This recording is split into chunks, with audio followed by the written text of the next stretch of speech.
5.000 tahun silam, ketika keputusasaan menyelimuti bumi dan umat manusia berada di ambang kepunahan.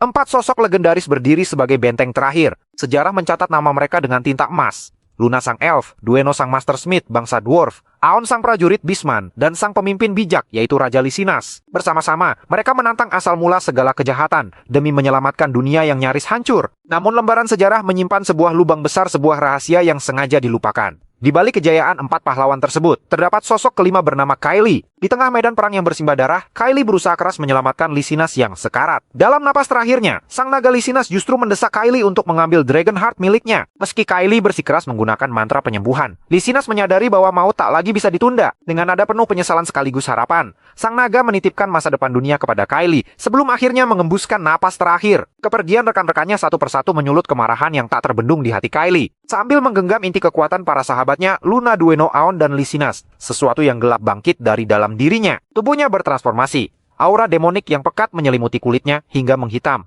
mengubah wujudnya menjadi entitas yang mengerikan. Menghadapi monster kegelapan Erebos, Kylie melepaskan kekuatan Hero of the Beginning. Dengan kecepatan yang membelah dimensi dan pedang yang memancarkan cahaya keperakan, ia melesat. Satu serangan telak berhasil mengakhiri teror Erebos selamanya. Dunia kembali terang, namun Kylie harus membayar mahal. Namanya dihapus dari sejarah. 5.000 tahun berlalu. Di sebuah kamar bayi yang hangat, seorang wanita bernama Rina membacakan dongeng pengantar tidur kepada putranya Leo. Cerita itu adalah legenda tentang 4 pahlawan dan pengorbanan Raja Lisinas yang mengusir kegelapan. Di balik tatapan bayi mungil itu, bersemayam jiwa sang pahlawan yang terlupakan. Leo adalah reinkarnasi dari Kylie, hanya bisa mendengus dalam hati. Ada rasa pahit yang mendalam ketika mendengar namanya sendiri lenyap dari narasi kemenangan yang ia perjuangkan dengan darah. Mengapa sejarah hanya mengingat 4 temannya, dan mengapa dialah satu-satunya yang dilupakan?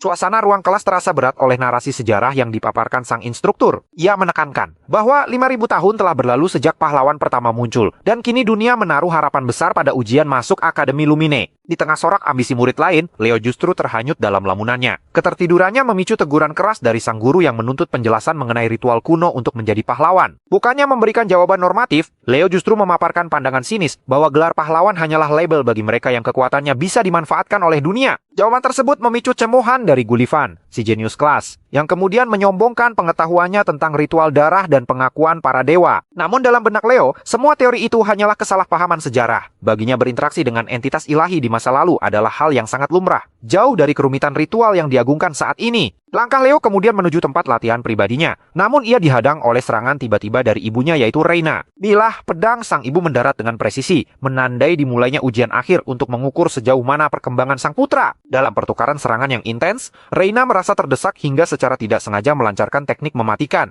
Kecemasan sempat menghantuinya, namun rasa khawatir itu seketika berubah menjadi kekaguman luar biasa saat Leo tidak hanya menghindar, tetapi juga berhasil menjatuhkannya dengan serangan balik yang terukur. Keberhasilan itu memantapkan niat Leo untuk memasuki Lumine, sebuah akademi yang ia yakini menyimpan tabir misteri tentang hilangnya sosok Kylie dalam catatan sejarah. Di saat yang sama, Reina mengabarkan kedatangan keluarga Zerdinger, sebuah klan terpandang yang akan membawa babak baru dalam kehidupan Leo. Seiring berjalannya waktu, Leo tumbuh dengan satu tujuan utama, yaitu menguasai kembali kekuatannya. Ia menempa tubuh barunya agar mampu menampung mana dan aura secara sempurna. Tidak ingin meninggalkan sedikit pun benih kekacauan seperti di kehidupan sebelumnya. Suatu hari, saat Leo sedang melatih fokusnya, ketenangannya terusik oleh kehadiran seorang gadis cantik bernama Celia yang dikenal sebagai Sword Princess. Dengan nada sedikit angkuh namun berniat membantu, Celia menawarkan diri untuk mengajari Leo teknik berpedang dasar demi mendapat simpati dari ibu Leo. Leo yang secara teknis adalah ayah dari segala teknik pedang menanggapi tawaran itu dengan skeptis. Baginya, kemampuan Celia masih jauh dari kata luar biasa. Merasa diremehkan oleh seorang bocah, harga diri Celia terusik. Ia pun menantang Leo berduel. Jika ia menang, Leo harus menjadi pelayannya. Sebaliknya, jika Leo yang menang,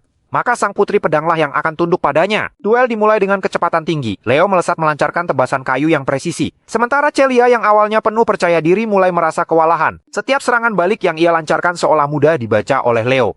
Dalam posisi terdesak, Celia secara tidak sengaja mengaktifkan armor aura, sebuah pelanggaran dari kesepakatan awal mereka yang hanya mengandalkan teknik murni. Leo hanya tersenyum tipis melihat kepanikan lawannya. Ia pun melepaskan cincin pemberat di jarinya, membuat gerakannya menjadi bayangan yang tak terlihat. Dengan satu hentakan brutal, barir pertahanan Celia hancur berkeping-keping. Ujung pedang kayu Leo langsung berhenti tepat di samping leher Celia. Celia terpaku. Di hadapannya seorang anak kecil baru saja mendemonstrasikan kekuatan yang melampaui logika manusia. Ia menyadari satu hal, bocah ini bukanlah manusia biasa.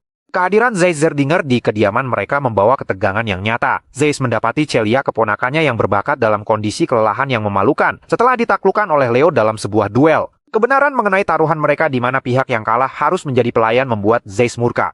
Baginya, membiarkan darah Zerdinger menjadi pelayan adalah penghinaan besar. Zeiss mencoba bernegosiasi dengan menawarkan teknik pernapasan aura rahasia sebagai pengganti pembatalan taruhan tersebut. Namun Leo dengan tegas menolak. Ia menekankan bahwa teknik yang diberikan hanya untuk menutupi rasa malu keluarga, sama sekali tidak memiliki nilai di matanya. Leo menegaskan bahwa kemenangan yang diraihnya bukanlah karena Celia lengah, melainkan karena keunggulan mutlak kekuatannya sendiri. Keberanian Leo dalam mempertahankan prinsipnya justru memicu rasa hormat yang enggan dari Zeiss. Ia akhirnya merestui masa hukuman Celia dan mengakui Leo sebagai keponakannya secara informal. Masa hukuman pun dimulai. Celia muncul dengan seragam pelayan, sebuah pemandangan kontras yang memicu komentar sarkas, namun bernada pujian dari Leo. Meski Celia merasa kesal, ada rasa penasaran yang tumbuh terhadap sosok Leo, terutama saat ia melihat koleksi buku tentang pahlawan di kamar pemuda itu. Mereka sempat mendiskusikan sosok Kylie yang oleh publik dianggap sebagai penipu sejarah. Namun Leo tetap pada keyakinannya bahwa banyak pencapaian besar yang sengaja dihapus dari ingatan dunia. Keinginan Celia untuk mengungkap rahasia kekuatan Leo membawanya kembali ke arena latihan. Namun, duel itu kembali menjadi pembuktian dominasi Leo. Sang pemuda mengkritik kelemahan fisik Celia yang terlalu mengandalkan aura tanpa memperkuat fondasi tubuhnya. Leo menjelaskan filosofi kuno bahwa tubuh yang ringkih tidak akan pernah bisa menampung kekuatan aura yang murni secara maksimal. Sebagai penutup latihan yang brutal, Leo memberikan sebuah gelang sihir dengan beban yang sangat masif kepada Celia. Sambil menunjukkan otoritasnya, Leo mewajibkan Celia mengenakan beban tersebut dalam setiap sesi latihan mendatang. Menandakan bahwa perjalanan Celia untuk mengejar ketertinggalannya baru saja dimulai di bawah pengawasan ketat sang tuan muda. 1 minggu terakhir menjadi masa yang sangat menyiksa sekaligus transformatif bagi Celia. Di bawah pengawasan ketat Leo, ia dipaksa melampaui batas kemampuannya hingga nyaris tumbang. Dari sudut arena, Zeiss mengamati dengan kepuasan. Ia meyakini bahwa kehancuran harga diri Celia di tangan pemuda seumurannya itu adalah pelajaran paling berharga sebelum melangkah ke akademi. Di tengah peluh latihan, Zeiss memanggil Leo untuk memberikan sebuah tawaran yang tak terduga. Sang paman menyatakan niatnya untuk meminta restu kepala keluarga agar Leo dapat mewarisi Phonic Breath, teknik pernapasan aura legendaris milik klan Zerdinger. Leo terkesiap secara internal, menyadari bahwa teknik sakral tersebut biasanya hanya diperuntukkan bagi anggota inti yang telah diakui secara resmi. Celia sempat menyatakan keberatannya, karena menganggap warisan tersebut terlalu sakral untuk diberikan begitu saja. Namun Zeiss telah menetapkan syarat mutlak, yaitu Leo harus membuktikan kelayakannya terlebih dahulu dengan lulus ujian masuk Akademi Lumine. Bagi Celia, syarat itu terasa mustahil dan berbahaya mengingat Leo dianggap belum mampu membangkitkan aura. Namun jauh di dalam batinnya, Leo justru merasa tertantang. Ingatannya melayang pada kehidupan masa lalunya saat ia harus berhadapan sendirian dengan entitas kegelapan Erebo. Pengalaman bertarung yang sesungguhnya bukanlah hal baru baginya. Ia telah memiliki segalanya di kehidupan yang lalu dan dengan penuh keyakinan, Leo menerima tantangan sang paman. Hari pengujian yang dinantikan pun tiba. Kehadiran Celia di gerbang Akademi Lumine seketika menjadi pusat perhatian. Banyak pasang mata menatap penuh tanya saat melihat sang putri klan Zerdinger berjalan berdampingan dengan seorang pemuda asing. Di tengah kerumunan itu, Gullivan mencoba mendekat untuk mencari muka, menyombongkan statusnya sebagai jenius sihir dari Akademi Delan. Namun Celia sama sekali tidak mengingat sosoknya dan justru menarik Leo pergi, meninggalkan Gullivan dalam amarah yang terpendam. Ketegangan meningkat saat dua sosok dari klan Llewellyn, Abad dan Chelsea muncul menghalangi jalan. Celia memperingatkan Leo bahwa kedua orang tersebut adalah rival berat dari kerajaan Lorden. Alih-alih merasa terintimidasi, Leo tetap tenang meski Chelsea secara terang-terangan menghinanya sebagai kecoa kecil yang tidak layak diperhitungkan karena berasal dari keluarga Flop yang rendah. Bagi Leo, kesombongan para bangsawan itu hanyalah kebisingan yang tidak berarti. Suasana seketika hening saat Profesor Albizeron, seorang pahlawan yang namanya terpatri dalam Hero Record, muncul menampakkan diri. Leo menyadari ada yang tidak beres saat melihat fluktuasi mana di mata kiri sang profesor. Albi yang membenci ketidakefisienan memutuskan untuk mengubah prosedur ujian secara drastis. Ia memanifestasikan Hero World melalui catatan pahlawan, menciptakan sebuah dimensi pelatihan yang mampu memberikan pengalaman bertarung nyata bagi para peserta. Dalam sekejap, seluruh peserta berpindah ke dalam World Heroes, sebuah dunia ilusi yang terasa begitu nyata. Albi mengumumkan bahwa tujuan utama ujian ini adalah untuk bertahan hidup, baik dengan bekerja sama maupun saling mengeliminasi. Leo segera mengenali struktur hutan tersebut sebagai World Forest. Di masa lampau yang pernah dicemari oleh Ratu Penyihir Silatna, tempat yang seharusnya menjadi kampung halaman Luna. Di saat peserta lain menganggap tempat itu hanyalah ilusi belaka, Leo memahami risiko yang sebenarnya. Luka dan rasa sakit di dalam dunia ini akan berdampak nyata pada tubuh fisik mereka. Kematian di sini berarti akhir yang sesungguhnya. Kewaspadaan Leo terbukti saat sebuah tombak melesat ke arahnya. Dengan refleks yang tajam, ia menghindar dan menemukan Chelsea berdiri di antara pepohonan dengan tatapan penuh kebencian. Chelsea berniat menyingkirkan Leo demi menjatuhkan reputasi klan Zerdinger yang mendukungnya. Dengan penuh kemarahan, ia memadatkan energi angin di lengannya membentuk sebuah sabit kematian yang mengerikan. Meskipun mantra tersebut tampak modern di mata Leo, ia justru mampu melihat struktur dasarnya yang tidak banyak berubah dari sihir kuno. Leo mulai merasa jengah. Statusnya sebagai penyelamat dunia di masa lalu kini terus-menerus diremehkan oleh gadis sombong yang hanya mengandalkan sedikit bakat sihir. Di bawah bayang-bayang pohon raksasa, Leo bersiap untuk memberikan pelajaran tentang perbedaan kekuatan yang sesungguhnya. Chelsea melancarkan manuver agresif dengan memutar senjata melengkungnya di atas kepala, menciptakan pusaran bilah tajam yang menderu. Alih-alih menerjang maju, ia justru melepaskan putaran sabit maut tersebut ke arah wajah Leo. Namun dengan gerakan yang sangat efisien, Leo menepis serangan itu hanya dengan satu tebasan ringan, membuat senjata itu terlempar dan tertancap di tanah. Ketangkasan Leo memicu gejolak batin dalam diri Chelsea. Ia tak habis pikir bagaimana pemuda di hadapannya mampu meredam serangan sekuat itu tanpa memancarkan fluktuasi aura sedikit pun. Leo mencoba menawarkan rekonsiliasi taktis, mengingatkan bahwa poin tertinggi diberikan kepada mereka yang mampu bertahan paling lama. Namun harga diri Chelsea sebagai battle magi keturunan Llewellyn membuatnya menolak mentah-mentah. Ia justru meluapkan energi angin yang lebih masif, menyelimuti tubuhnya dengan aura kehancuran yang mengerikan. Leo menanggapi provokasi tersebut dengan ketenangan yang provokatif, menganggap teknik angin Chelsea terlalu brutal dan tidak efisien. Sebelum Chelsea sempat melancarkan serangan berikutnya, Leo sudah menghilang dari pandangan secara instan, tanpa jejak mana yang bisa dilacak. Leo tiba-tiba sudah berada di sisi Chelsea dan mendaratkan pukulan telak yang membuat gadis itu berlutut tak berdaya. Setelah melumpuhkan lawannya, Leo membawa Chelsea yang tak sadarkan diri ke sebuah area terbuka. Ketika Chelsea siuman, ia mendapati dirinya terikat pada sebatang kayu besar dengan api yang mulai berkobar tepat di bawah tubuhnya. Dalam situasi yang mengancam nyawa tersebut, Leo kembali menawarkan kerjasama. Chelsea yang keras kepala awalnya tetap bersikeras untuk berjuang sendirian demi kehormatan keluarganya. Chelsea mencoba melepaskan diri menggunakan sihir angin, namun ia tersentak menyadari bahwa aliran mananya telah tersegel oleh teknik khusus yang dilancarkan Leo. Meski sebenarnya cadangan mana Leo saat itu sangat tipis dan segel tersebut tidak akan bertahan lama, gertakan itu berhasil menggoyahkan mental Chelsea. Ketakutan mencapai puncaknya saat Leo berpura-pura memutuskan tali pengikatnya, yang bisa membuat Chelsea jatuh langsung ke dalam bara api. Terdesak oleh maut, Chelsea akhirnya menyerah dan bersumpah atas nama besar klan Llewellyn untuk menjadi rekan tempur Leo. Setelah mendapatkan sumpah sakral tersebut, Leo memadamkan api dan menangkap tubuh Chelsea yang terjatuh dengan sikap yang lebih ramah, meski Chelsea masih menyimpan kejengkelan yang mendalam. Di luar dimensi ujian, Profesor Albi mengamati jalannya seleksi melalui layar monitor sihir dengan raut kekecewaan. Baginya, mayoritas peserta hanya fokus pada duel antar sesama tanpa memahami esensi pengujian. Hanya Celia dan Abad yang dianggap menonjol karena fokus memburu monster untuk mengamankan poin. Namun perhatian sang profesor teralihkan saat melihat kolaborasi yang tak terduga antara Leo dan Chelsea. Leo bertindak sebagai ujung tombak yang berani menghadapi monster raksasa secara langsung. Sementara Chelsea memberikan dukungan serangan jarak jauh yang presisi. Strategi cerdik Leo dalam menundukkan musuh yang lebih kuat termasuk caranya menjinakkan Chelsea, membuat Albi mulai mempertimbangkan potensi pemuda tersebut. Meskipun Leo tidak memiliki aura agung seperti Celia, Albi merasakan adanya kecerdasan taktis yang luar biasa, menyadari bahwa Leo adalah sosok kuda hitam yang tak bisa diprediksi. Setelah berhasil menumbangkan monster penghadang, Chelsea menyatakan kekagumannya atas efektivitas serangan Leo, meski ia masih bingung bagaimana seseorang tanpa mana bisa bertarung sedemikian hebat. Leo menjelaskan bahwa kunci utamanya terletak pada fondasi fisik yang sempurna, bukan sekadar limpahan energi sihir. Langkah mereka terhenti saat menemukan tumpukan mayat yang telah mengering menyerupai mumi di kedalaman hutan. Leo segera menyadari bahwa kondisi jenazah yang menjadi abu tersebut merupakan petunjuk tentang sifat asli dari ujian bertahan hidup ini. Namun sebelum ia sempat menganalisis lebih jauh, sebuah serangan mendadak meluncur ke arah mereka. Leo bergerak secepat kilat merangkul Chelsea untuk menghindar dari hujan serangan yang dilancarkan oleh sekelompok murid yang dipimpin oleh Gullivan. Gullivan yang penuh dendam berniat mengepung mereka, menganggap Leo hanyalah gangguan kecil yang harus segera disingkirkan sebelum mereka menghancurkan Chelsea. Dengan keberanian yang tak tergoyahkan, Leo menerjang maju dan menumbangkan salah satu anak buah Gullivan hanya dengan satu serangan tinju. Menyadari jumlah lawan yang cukup banyak, Leo meminta dukungan penuh dari Chelsea, yang kini siap bertarung di sisinya sebagai rekan yang setara.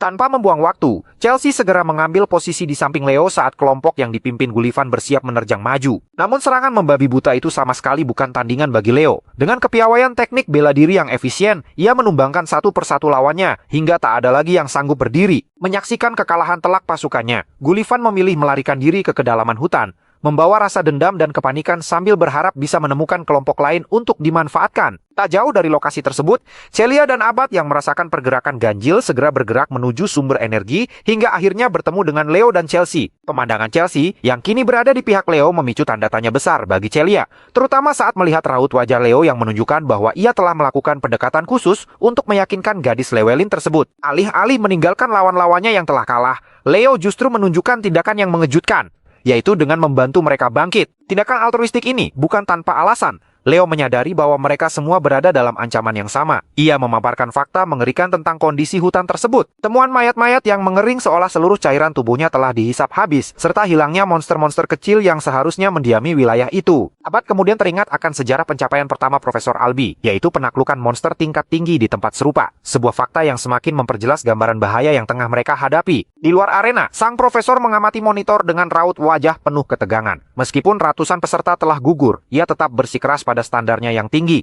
menolak untuk meluluskan murid yang dianggap tidak kompeten hanya demi memenuhi kuota. Baginya, pahlawan sejati hanya akan lahir dari tekanan kesulitan yang ekstrim. Fokusnya kini tertuju sepenuhnya pada layar yang menampilkan Leo. Albi menyadari bahwa pemuda itu memiliki intuisi yang luar biasa dan mengesankan, karena mampu membaca anomali hutan sejak dini. Meski ia masih ragu apakah kelompok Leo akan sanggup menghadapi ancaman besar yang telah menanti mereka di kegelapan, kelompok tersebut akhirnya tiba di titik pusat kegelapan hutan. Celia yang merasakan tekanan mana yang amat padat segera memerintahkan rekan-rekannya untuk bersiaga. Cahaya dari pedangnya kemudian menyingkap pemandangan mengerikan. Gullivan tengah berada di ambang maut, terperangkap dalam rahang monster raksasa yang diidentifikasi Abad sebagai monster peringkat tinggi. Dalam situasi kritis, Leo menghentikan Abad yang sedang merapal mantra dan justru memerintahkan Gullivan untuk segera menghancurkan kristalnya. Meski dipenuhi rasa benci, Gullivan tidak memiliki pilihan lain selain menuruti instruksi Leo untuk menyelamatkan nyawanya sendiri, yang secara otomatis membuatnya tereliminasi dari ujian namun selamat dari maut. Sepeninggal Gullivan, monster itu mengamuk dengan kekuatan yang jauh lebih dahsyat. Abad melancarkan serangan, menghujani tubuh monster tersebut dengan tebasan angin yang bertubi-tubi hingga memercikkan darah. Namun sebuah fenomena yang tidak masuk akal terjadi. Setiap luka yang diciptakan Abad menutup dan pulih secara instan, seolah serangan tersebut tidak pernah terjadi. Leo menyadari bahwa makhluk di hadapan mereka adalah Tarantulia, sang ratu laba-laba dari masa silam yang memiliki kemampuan regenerasi mutlak. Ketakutan mulai merambat saat serangan fisik dari rekan-rekan mereka tidak mampu sedikit pun menggores kulit monster tersebut. Bahkan serangan prominence milik Celia yang berhasil melubangi tubuh sang ratu laba-laba hanya memberikan kemenangan sesaat karena dalam hitungan detik, luka fatal itu kembali utuh. Kekecewaan dan keguncangan mental mulai melanda kelompok tersebut. Abad yang merasa tertantang kembali mengerahkan kekuatan penuhnya melalui teknik Raphael, menciptakan pusaran angin masif yang mencabik-cabik tubuh Tarantulia hingga tak berbentuk. Namun keberhasilan itu kembali berubah menjadi teror saat monster tersebut bangkit kembali dalam kondisi sempurna dan melakukan serangan balasan yang sangat cepat. Nyawa Abad nyaris melayang. Jika bukan karena intervensi cepat dari Chelsea yang menggunakan teknik Windbreaker untuk memberikan perlindungan. Meski berhasil menyelamatkan sang kakak, Chelsea dan rekan-rekannya kini terjebak dalam rasa putus asa yang mendalam. Kemampuan pemulihan monster yang melampaui logika tersebut membuat segala jenis serangan terasa sia-sia, meninggalkan Celia, Chelsea, dan Abad dalam kebuntuan di tengah hutan yang mematikan.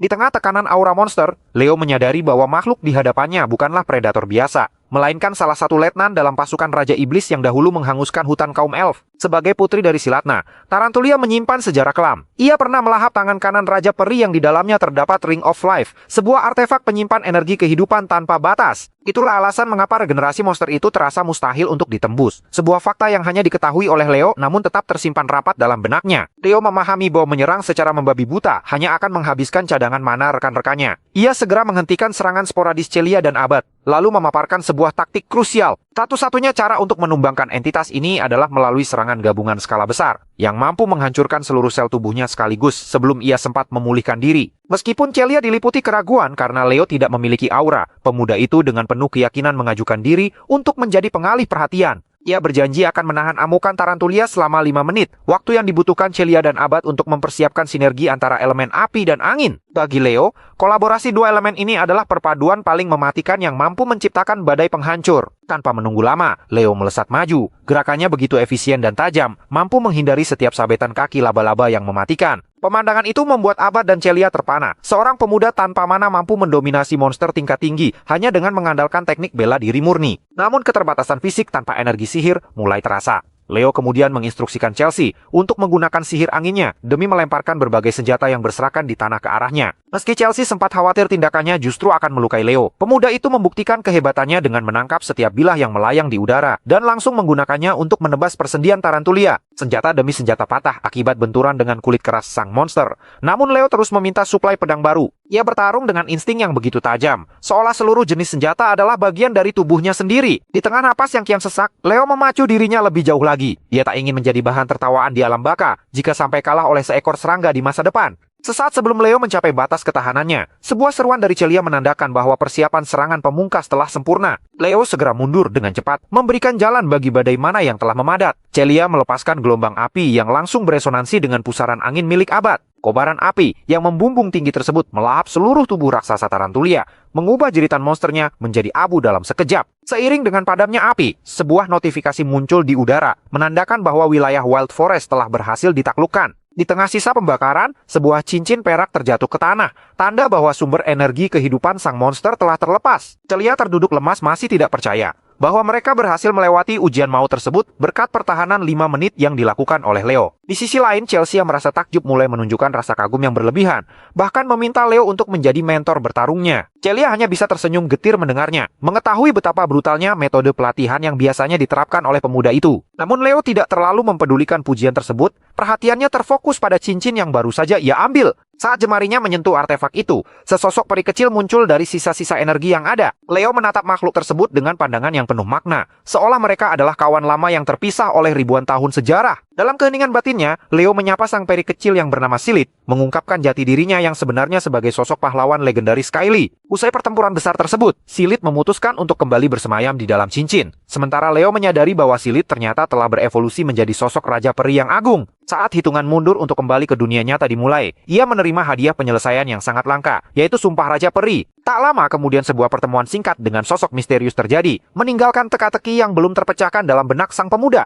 Di pusat administrasi, Alian Beidin sang Swordmaster sekaligus kepala sekolah Akademi Lumine terperangah melihat hasil ujian di wilayah barat. Ajudannya sempat dilanda kepanikan karena wilayah tersebut selesai jauh lebih cepat dibanding area lainnya. Meskipun Profesor Albi dikenal sangat ketat dan biasanya hanya meluluskan segelintir orang, kali ini terdapat 40 murid yang berhasil lolos. Sebuah pencapaian yang luar biasa bagi Albi. Kejutan terbesar muncul ketika Profesor Albi merekomendasikan satu nama sebagai perwakilan murid baru. Alian terheran-heran karena nama yang diajukan bukanlah Celia atau Abad, melainkan Leo Flop dari divisi Ksatria. Pengakuan Albi terhadap bakat Leo yang dianggap memiliki potensi pahlawan membuat sang kepala sekolah sangat penasaran untuk menemui pemuda tersebut secara langsung. Sesaat setelah kembali dari dimensi ujian, Leo memanjakan tubuhnya yang letih di sebuah pemandian air panas. Sambil berendam, ia merenungkan hadiah Raja Peri yang ia terima, mengingat seharusnya simulasi Hero World tidak memberikan imbalan nyata seperti itu. Di tengah ketenangan tersebut, Reina tiba-tiba muncul menemui putranya. Sang ibu akhirnya mengungkap rahasia tentang masa lalunya kepada Leo. Alasan ia diusir dari klan Zerdinger adalah karena kehilangan Flame of Zerdinger saat menyelamatkan rekan-rekannya demi misi kemanusiaan yang dianggap melanggar aturan klan. Meskipun harus kehilangan status bangsawan, Reina sama sekali tidak menyesal. Ia berpesan agar Leo menggunakan kekuatannya untuk jalan kebenaran dan menyatakan kebanggaannya atas kelulusan Leo. Tak berselang lama, Leo pun tiba di pusat kota Lumeria. Pemandangan kota tersebut sangat megah dengan danau yang luas memisahkan daratan dengan bangunan Akademi Lumine yang berdiri kokoh. Di sana, Paman Zeiss telah menunggu untuk memberikan kabar penting mengenai perdebatan panjang di internal klan mereka. Berkat keberhasilan Leo menaklukkan ujian wilayah barat, para tetua klan akhirnya setuju untuk mewariskan Phoenix Breath kepada Leo. Zeiss menyerahkan sebuah kunci perak untuk membuka buku teknik rahasia tersebut. Awalnya lembaran buku itu tampak kosong tanpa tulisan apapun. Namun mengikuti instruksi sang paman, Leo mengoleskan setetes darahnya pada halamannya. Seketika cahaya menyilaukan memancar dan tulisan-tulisan rahasia mulai menampakkan diri. Zeiss meyakini bahwa dengan bakat yang dimiliki Leo, teknik yang sangat sulit itu akan dikuasainya dalam waktu singkat. Setelah berpisah dengan Zeiss, Leo mencoba mencari lokasi yang telah dijanjikan Celia. Namun karena ini adalah kunjungan pertamanya, ia sempat merasa kebingungan di tengah keramaian. Di tengah pencariannya, seorang gadis bernama Chloe Mueller yang membawa tumpukan buku tanpa sengaja menabraknya. Gadis itu buru-buru pergi, tanpa menyadari bahwa kartu identitas murid barunya tertinggal. Karena sudah kehilangan jejak Chloe, Leo memutuskan untuk menyimpan kartu tersebut dan segera menemui Celia. Celia menyambut Leo dengan tumpukan belanjaan keperluan sekolah. Di momen itulah, Leo menunjukkan hasil latihannya selama 3 minggu terakhir. Ia memadatkan mananya, dan secara mengejutkan berhasil memanifestasikan sepasang sayap api yang megah di punggungnya. Pemandangan tersebut membuat Celia terperangah hingga menjatuhkan barang belanjaannya. Ia tak mampu memproses bagaimana seseorang yang baru saja mulai mempelajari aura bisa menguasai teknik tingkat tinggi Klanzerdinger dalam waktu yang sangat singkat. Beberapa saat kemudian, sebuah kapal besar bersandar di pelabuhan, siap membawa para murid terpilih menuju kehidupan baru di Akademi Lumine. Sebagai sosok yang bertanggung jawab atas divisi Ksatria, Profesor Ain menyambut para kadet baru dan menginstruksikan mereka untuk segera menaiki kapal. Pelayaran menuju Akademi Lumene pun dimulai, membelah samudera dengan kemegahan armada yang memanjakan mata. Di tengah kemewahan dek kapal, Leo merasa ada sesuatu yang janggal. Ketenangan yang tercipta baginya terasa terlalu semu, di saat para murid lain terbuai dalam fasilitas kelas atas. Seorang alkemis dari kerajaan Moira bernama Charles Thomas mendekati Leo dan Celia. Charles, yang menawarkan berbagai keperluan mulai dari ramuan hingga persenjataan, mencoba membangun relasi bisnis. Leo menanggapi tawaran itu dengan sopan, meski batinnya terus bergejolak memikirkan suasana yang dianggapnya terlalu damai untuk sebuah institusi pencetak pahlawan. Celia sempat menepis kekhawatiran Leo, menganggap keramahan ini adalah bentuk penyambutan formal bagi para jenius muda. Firasat buruk Leo terbukti seketika. Sebuah guncangan hebat menghantam lambung kapal, disusul dengan munculnya kraken kolosal yang menjulang dari kedalaman laut. Tentakel raksasanya menyapu dek kapal, mengancam nyawa siapapun yang berada di sana. Di tengah kepanikan, para murid memohon perlindungan kepada Profesor Ain, namun sang profesor justru tetap tenang menyesap anggurnya. Baginya, bahaya ini adalah kurikulum pertama. Sebagai calon pahlawan, mereka dituntut untuk menyelesaikan ancaman dengan tangan sendiri tanpa harus terus bermanja pada instruktur. Dengan gerakan efisien, Leo menebas salah satu tentakel yang mengincar mereka, sembari memperingatkan Celia agar tetap menjaga ketenangan dan tidak bertindak ceroboh. Celia, meski sempat tersinggung dengan teguran Leo, segera melancarkan serangan aura panas yang membara. Namun, strategi itu justru memicu reaksi defensif Kraken yang menyemprotkan air mendidih sebagai balasan. Leo kembali mengoreksi kesalahan taktis Celia, mengingatkannya pada pengetahuan dasar tentang reaksi alami monster air terhadap elemen panas. Pertempuran kian sengit saat seekor tentakel berhasil menjerat salah satu murid. Tanpa ragu, Celia melesat dengan kecepatan tinggi untuk memutus jeratan tersebut.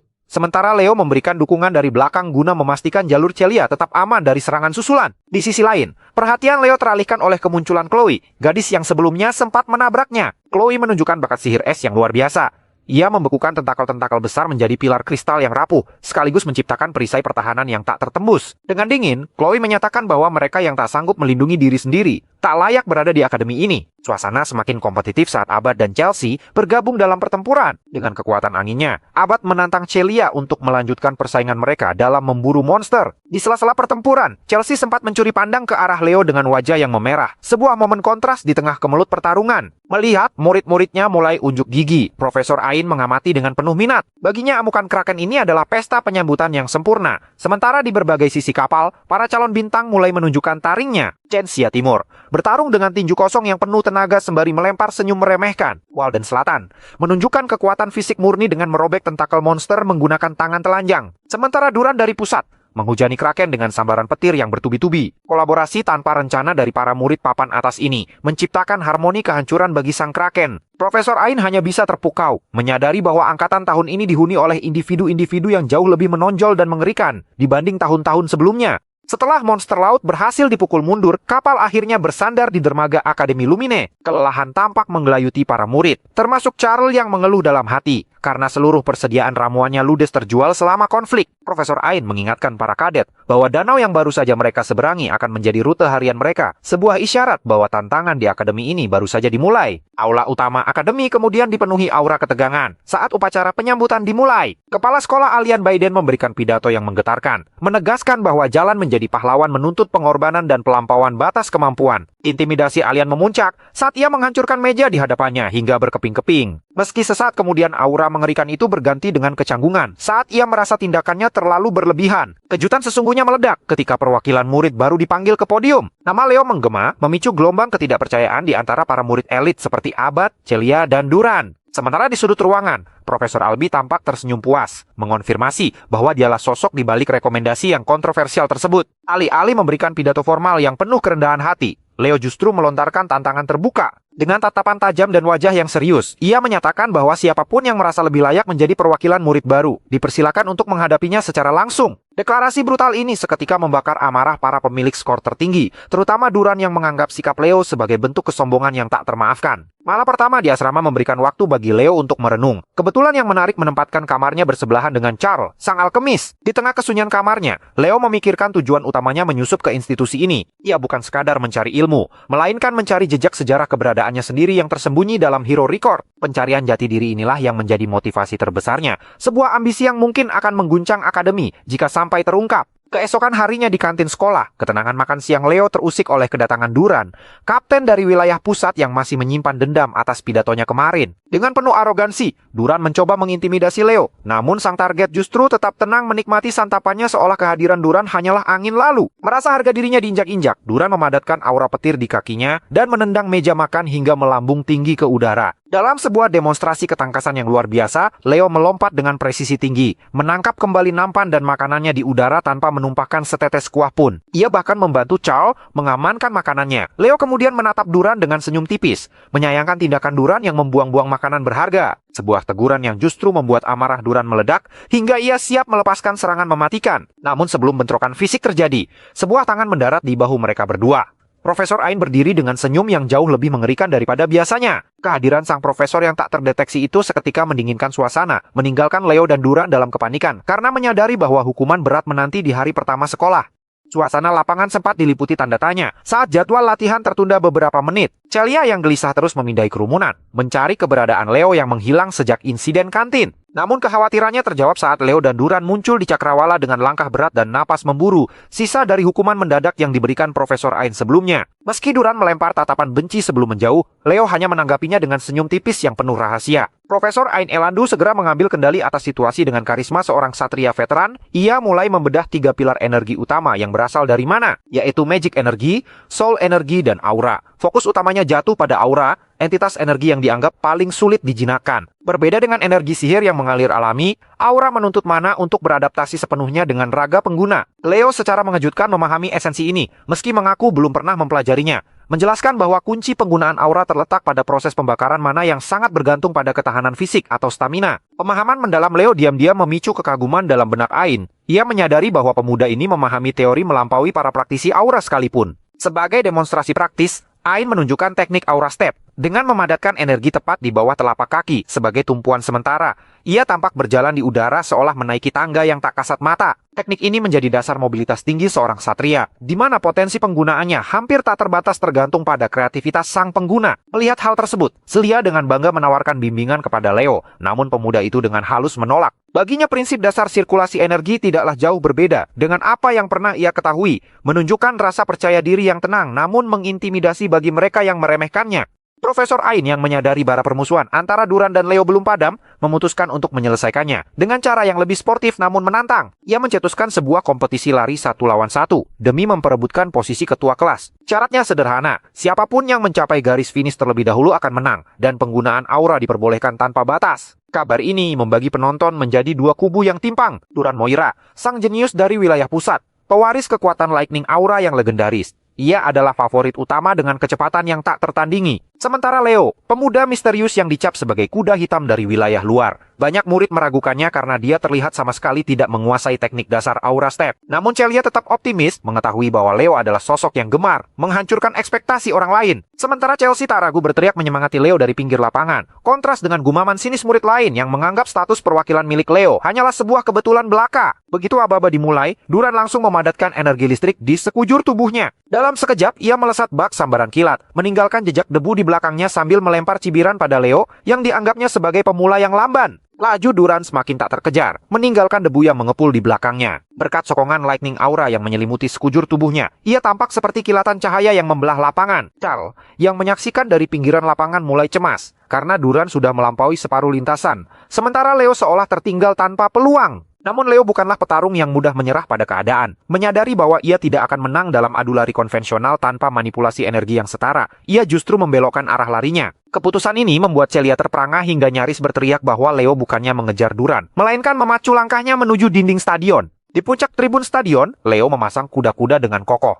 Meski cadangan mananya masih terbatas, ia memusatkan seluruh konsentrasi energinya tepat di pergelangan kakinya. Dengan memanfaatkan dinding stadion sebagai titik tumpu mekanis dan ledakan fire mana sebagai pendorong, ia meluncur bak peluru kendali. Duran yang merasa kemenangan sudah di depan mata, tiba-tiba merasakan tekanan udara yang dahsyat dari arah belakang. Sebelum ia sempat bereaksi, sesosok bayangan melesat melampauinya dengan kecepatan yang tak masuk akal.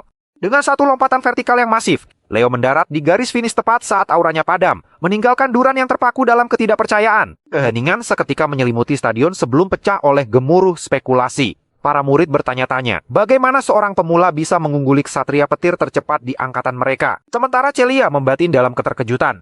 Ia mengenali teknik itu bukan sebagai aura step biasa, melainkan sebuah teknik tingkat tinggi yang mustahil dikuasai dalam waktu yang singkat.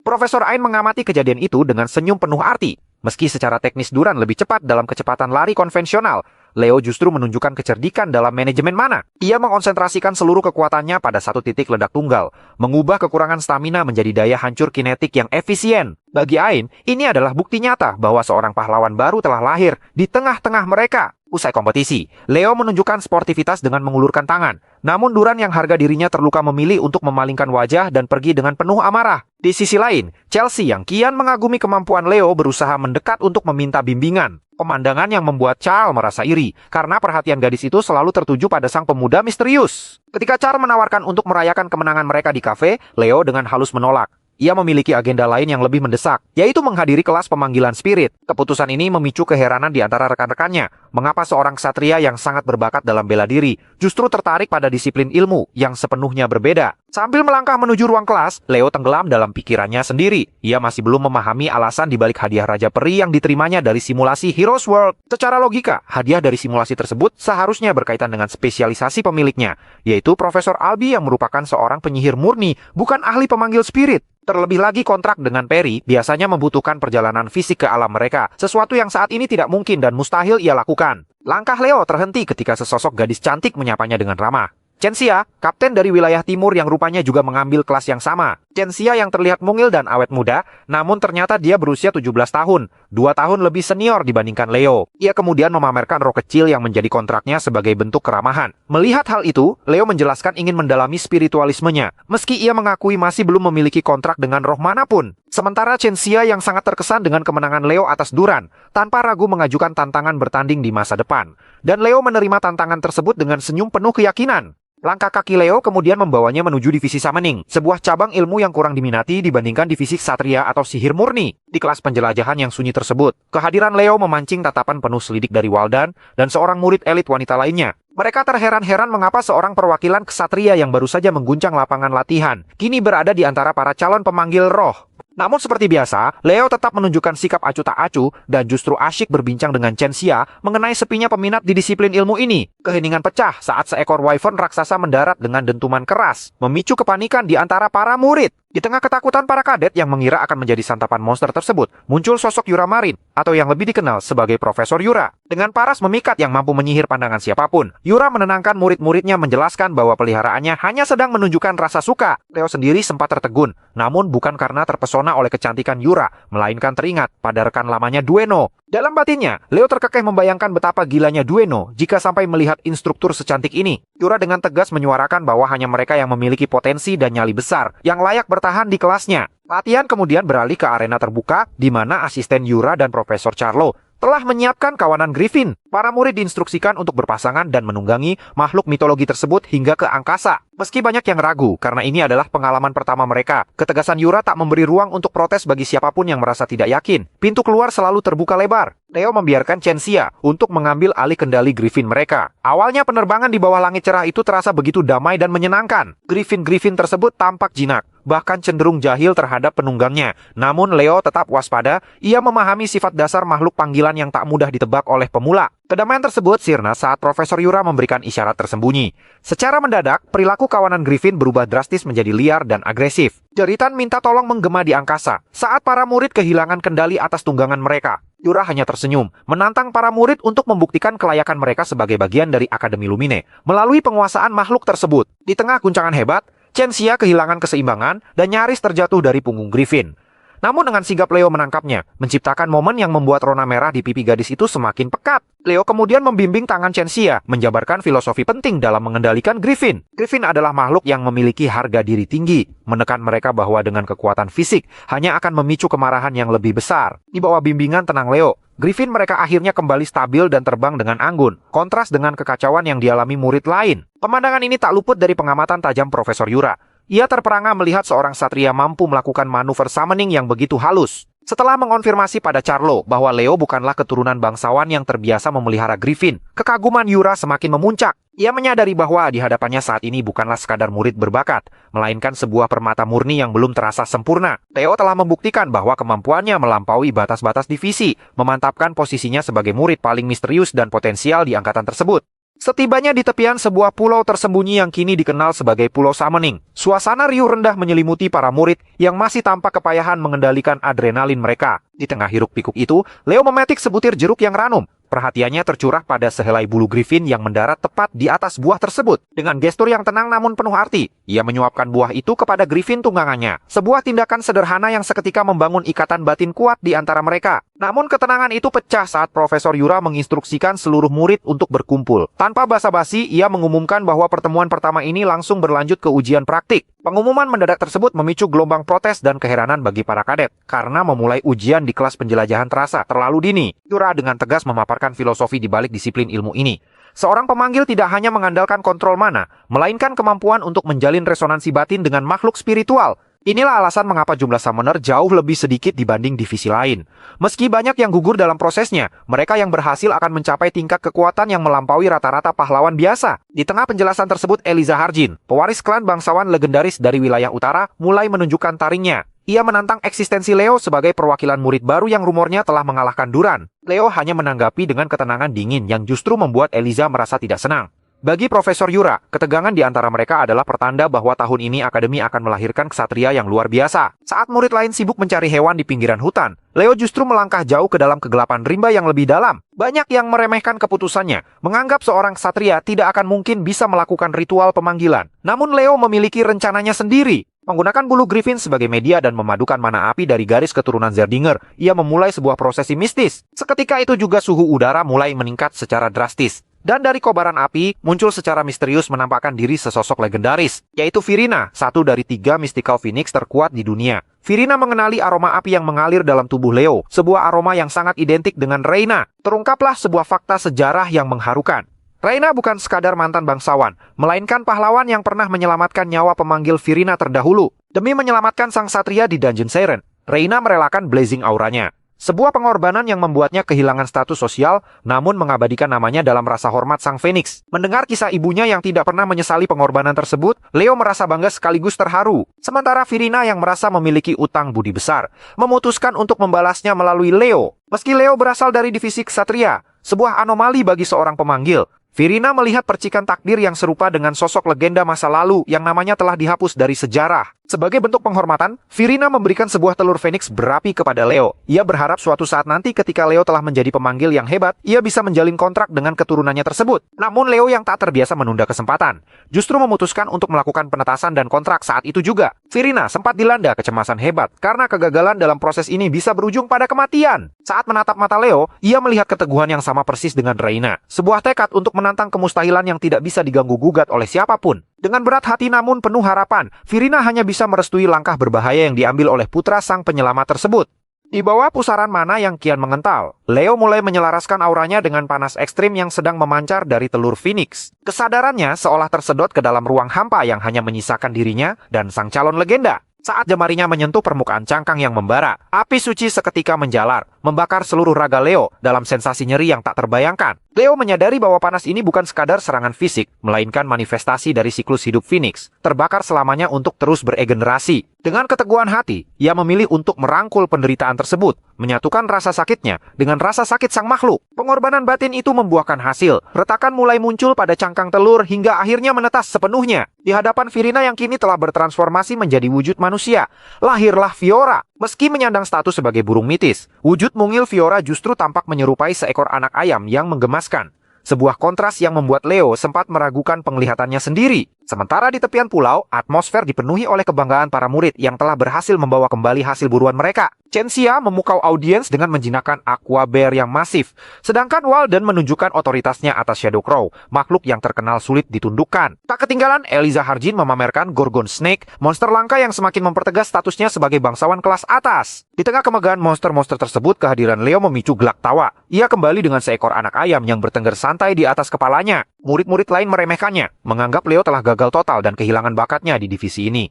Namun di balik keramaian itu, Profesor Yura membeku. Sebagai ahli spiritual, ia menyadari bahwa yang dibawa Leo bukanlah unggas biasa, melainkan bayi Phoenix. Kenyataan itu menghantam logika Yura. Bagaimana mungkin seorang murid baru mampu menjalin kontrak dengan entitas yang bahkan dianggap sebagai legenda tak tersentuh dalam sejarah akademi. Beberapa saat kemudian, Yura memanggil Leo ke ruangannya secara pribadi. Dengan antusiasme yang meluap-luap, ia menegaskan betapa jeniusnya bakat terpendam yang dimiliki oleh Leo. Menyadari bahwa informasi mengenai kontrak Phoenix ini bisa memicu kekacauan politik dan bahaya bagi Leo, Yura memerintahkan agar rahasia ini disimpan rapat-rapat. Ia memberikan dukungan penuh dan berharap Leo akan memilih divisi summoning sebagai fokus utamanya. Meramalkan bahwa pemuda ini akan menjadi pahlawan pemanggil yang tercatat dalam sejarah dunia. Langkah Leo kemudian berlanjut menuju koridor Departemen Sihir. Di sana, ia bertemu dengan Chloe Mueller yang tampak kelelahan setelah semalaman mendalami kitab sihir. Ditemani oleh Charles yang selalu ceria, Leo memanfaatkan momen itu untuk mengembalikan kartu nama Chloe yang sempat ia temukan beberapa waktu lalu. Keingintahuan Leo untuk mengeksplorasi seluruh disiplin ilmu membawanya masuk ke kelas sihir, meski ia sudah menonjol di divisi ksatria dan pemanggilan. Suasana kelas sihir terasa jauh lebih kaku dan dingin, terutama dengan kehadiran Chloe yang memiliki aura intimidasi tinggi. Charles yang merasa tidak nyaman dengan hawa dingin Chloe, mencoba mencari posisi duduk di belakang. Namun sebuah es raksasa yang tiba-tiba membeku di sampingnya menghentikan langkahnya. Chloe dengan otoritasnya memaksa Charles untuk duduk di depan guna memastikan pemuda itu memperhatikan pelajaran. Kejutan tak berhenti di sana. Kehadiran Abad dan Chelsea yang menyapa Leo dari kejauhan menambah warna di ruang kelas tersebut. Namun keriuhan itu segera sirna saat Profesor Lenhorst memasuki ruangan. Tanpa perkenalan yang bertele-tele, Len langsung menjentikan jarinya, membuat tumpukan kertas ujian terbang dan mendarat di meja setiap murid. Sebagai saringan awal, ia menetapkan standar yang sangat tinggi. Mereka yang gagal dalam ujian teori sihir instan ini tidak akan diizinkan untuk menginjakkan kaki di kelasnya lagi. Leo kini dihadapkan pada tantangan intelektual yang tak kalah berat dari pertempuran fisik sebelumnya. Anna sang asisten dengan tenang mengarahkan para murid untuk segera mengumpulkan lembar jawaban begitu waktu habis. Di sudut ruangan, Leo tampak terpaku dengan tubuh yang sedikit bergetar. Matanya menatap barisan formula magis yang tampak begitu asing dan kompleks. Momen ujian berlangsung dengan dinamika yang kontras. Mayoritas murid mengisi lembar jawaban dengan penuh percaya diri, menganggap 49 soal pertama sebagai formalitas yang mudah. Namun kepercayaan diri itu runtuh saat mereka mencapai pertanyaan ke-50, sebuah soal pamungkas yang tidak mampu dijawab oleh siapapun. Di sisi lain, Leo telah menyerah pada keadaan. Ketidakpahamannya terhadap sistem sihir modern membuatnya hanya sanggup mengisi satu pertanyaan terakhir. Dalam benaknya, Leo menyesal tidak mendalami perkembangan sihir terkini yang telah berevolusi menjadi sistem instan berbasis syarat. Jauh berbeda dengan sihir murni yang ia pelajari secara otodidak melalui literatur kuno. Tanpa menunggu hasil, Leo memutuskan untuk meninggalkan kelas, berniat mempelajari sihir dengan caranya sendiri. Setelah semua lembar dikumpulkan, Profesor Len menunjukkan sebuah pertunjukan magis yang memukau. Ia memanifestasikan esensi sihir ciptaannya sendiri yang berpendar memenuhi langit-langit ruangan sebagai demonstrasi filosofi mengajarnya. Menjelaskan bahwa 49 soal pertama hanyalah ujian hafalan yang bernilai rendah. Sedangkan soal terakhir yang bernilai 51 poin adalah ujian tentang analisis esensi sejati sihir. Bukan sekadar ingatan. Keheningan pecah ketika Anna membisikkan sebuah anomali kepada Len. Ada seorang murid yang berhasil menjawab soal ke-50 dengan sempurna. Ekspresi sang profesor seketika berubah dari otoriter menjadi penuh antusiasme yang meledak-ledak. Ia mencari sosok yang telah mencetak sejarah baru di akademi tersebut. Namun Chelsea dan kawan-kawannya menginformasikan bahwa sang pemilik jawaban sempurna, Leo Flop, telah meninggalkan ruangan karena merasa tidak lulus. Theo yang ternyata sedang berbincang dengan Celia di luar ruangan, tak menyangka akan disergap oleh Profesor Len. Meski awalnya mengira akan ditegur karena meremehkan ujian, Leo justru disambut dengan antusiasme yang liar. Penjelasan Leo bahwa ia hanya memahami sihir melalui buku-buku tua tanpa mengerti sistem modern, membuat Len semakin terobsesi. Bagi sang profesor, Leo adalah permata mentah yang memiliki sistem pemikiran magis mandiri di dalam kepalanya. Sebuah anomali langka yang telah lama ia nantikan. Len kemudian menarik paksa Leo kembali ke ruang pribadinya untuk memberikan rangkaian tes tambahan. Hasilnya di luar dugaan. Ternyata Leo mampu memecahkan semua formula rumit dalam waktu singkat dengan akurat akurasi mutlak. Kegembiraan Len mencapai puncaknya, hingga ia nekat mencari Profesor Albi untuk memamerkan penemuannya ini. Ketika bertemu, Profesor Len yang kegirangan itu langsung menahan langkah Albi, berterima kasih atas rekomendasi jenius yang ia bawakan. Sementara Albi yang merasa terganggu awalnya bingung, mengingat ia merekomendasikan Leo sebagai ksatria, bukan penyihir. Namun Len dengan keras kepala menegaskan bahwa membiarkan bakat sebesar Leo hanya untuk mengayunkan pedang besi adalah sebuah penghinaan terhadap dunia sihir. Baginya Leo harus menjadi seorang sorcerer agung, tidak peduli apapun latar belakang divisinya. Perselisihan antara kedua profesor menandai bahwa perjalanan Leo di Lumine kini telah menarik perhatian dua kekuatan besar yang saling berebut talenta murninya. 1 minggu kemudian, masa pengenalan kelas pun berakhir. Di atap sebuah gedung, Leo tampak asyik menyelami lembaran buku merenungi babak baru kehidupannya yang kian berwarna. Namun ketenangan itu kontras dengan kegemparan di ruang kepala akademi. 3 instruktur elit, Yura, Len, dan Ain, merangsek masuk dengan napas memburu. Mereka membawa laporan yang nyaris mustahil, karena Leo meraih peringkat teratas di 3 divisi sekaligus, yaitu ksatria, penyihir, dan pemanggilan. Debat kusir tak terelakkan. Yura dan Len bersikeras mengklaim Leo sebagai milik divisi mereka. Sementara Ain meski sempat terbawa suasana, mulai mempertanyakan bagaimana satu individu bisa memborong semua kualifikasi tersebut. Kepala Akademi Alien hanya tertawa kecil, meski sorot matanya menyiratkan kecemasan. Ia teringat pada sosok Kylie, sang hero of the beginning yang legendaris. Bagi dunia, Kylie hanyalah tokoh fiksi, namun Alien tahu ada sejarah yang sengaja dihapus, yaitu sejarah tentang pahlawan yang mampu menguasai segalanya. Di akhir pekan, lapangan latihan menjadi saksi keteguhan hati Chelsea. Di bawah bimbingan ketat Leo, gadis penyihir itu dipaksa berlari hingga batas kemampuannya bersama dengan Celia. Charles yang menyaksikan dari pinggir lapangan merasa heran, mengapa seorang penyihir harus menjalani latihan fisik tanpa senjata seberat itu. Leo menjelaskan dengan lugas bahwa stamina adalah fondasi absolut. Tanpa ketahanan fisik yang prima, aliran sihir tidak akan pernah mencapai potensi puncaknya. Saat beristirahat, suasana menjadi lebih cair namun mengejutkan. Di tengah guyuran air minum pelepas dahaga, sebuah fakta keluarga terungkap secara tak sengaja. Celia dengan nada gusar mengklarifikasi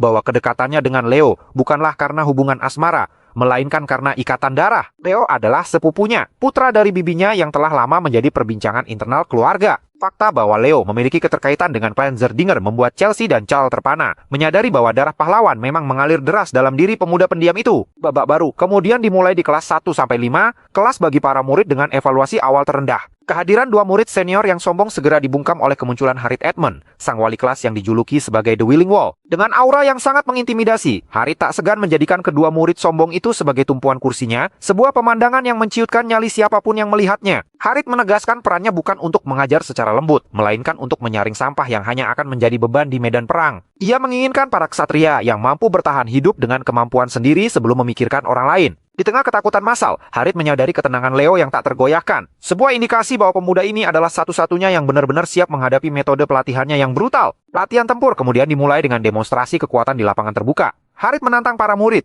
untuk membuktikan kemampuan mereka dalam melindungi rekan. Eliana, seorang Magical Knight, dengan penuh percaya diri memamerkan bola api di tangannya. Meski telah memperbesar ukuran dan kepadatan mananya, hingga membungkus sekujur tubuhnya dengan aura api, Harriet tetap tidak terkesan. Baginya serangan yang lamban seperti itu tidak lebih berbahaya dari sengatan semut. Untuk memberi pelajaran nyata, Harriet memanggil seekor peri kecil melalui sihir pemanggilan yang sangat cepat. Peri yang lincah itu mulai mempermainkan Eliana, melesat dan mengejeknya tepat di depan wajahnya. Harriet memberikan instruksi terakhir yang penuh tantangan. Jika Eliana merasa hebat dengan bola apinya, ia harus mampu mengenai target kecil dan gesit tersebut. Sebuah ujian yang menuntut lebih dari sekadar kekuatan mentah, melainkan presisi dan kecepatan reaksi yang sesungguhnya. Rentetan bola api Eliana meluncur deras. Namun peri kecil itu menari dengan lincah di antara lidah api, menghindar dengan senyum mengejek yang membuat murid lain bingung. Di tengah keputusasaan murid kelas 1-5 yang terus terkecoh oleh kelincahan Sylvie, Leo mulai bergerak. Ia memusatkan mana pada kakinya, menciptakan ledakan kecepatan yang nyaris tak tertangkap mata. Saat Sylvie merasa aman di ketinggian, Leo sudah melesat ke langit-langit, mengepung sang peri dengan manuver 2 arah yang cerdik. Namun tepat saat jemari Leo hampir mengunci Sylvie, sesosok bayangan kilat menginterupsi. Duran rival abadi Leo dari kelas 1-1 melesat masuk ke arena dan menyambar Sylvie lebih dulu. Kehadiran Duran disusul oleh munculnya Profesor Setjen, wali kelas 1-1. Pertemuan ini memicu ketegangan antara Harriet dan Setjen, 2 pilar senior akademi yang telah bersaing selama 2 dekade. Bahkan sempat mendidik profesor-profesor muda seperti Ain, Yura, dan Len. Setjen melontarkan tantangan provokatif. Sebuah pertandingan bastera, olahraga tempur tradisional yang sangat berbahaya antara kelas elit 1 melawan kelas buangan 5. Harriet menerima tantangan itu dengan senyum penuh rencana. Meski taruhannya sangat fatal, ia mengumumkan kepada murid-muridnya bahwa kekalahan dalam pertandingan ini berarti drop out seketika bagi seluruh anggota kelas. Pernyataan itu menyambar bagai petir. Eliana memprotes keras, mengingat kelas 1-1 dihuni oleh 3 murid unggulan terbaik. Namun Harit justru menaruh seluruh ekspektasinya pada Leo sebagai motor penggerak tim. Leo sendiri menyadari bahwa instrukturnya sengaja menciptakan krisis ini untuk membakar semangat juang kawan-kawannya yang mulai redup dan menciptakan terobosan mental bagi kelas 1-5.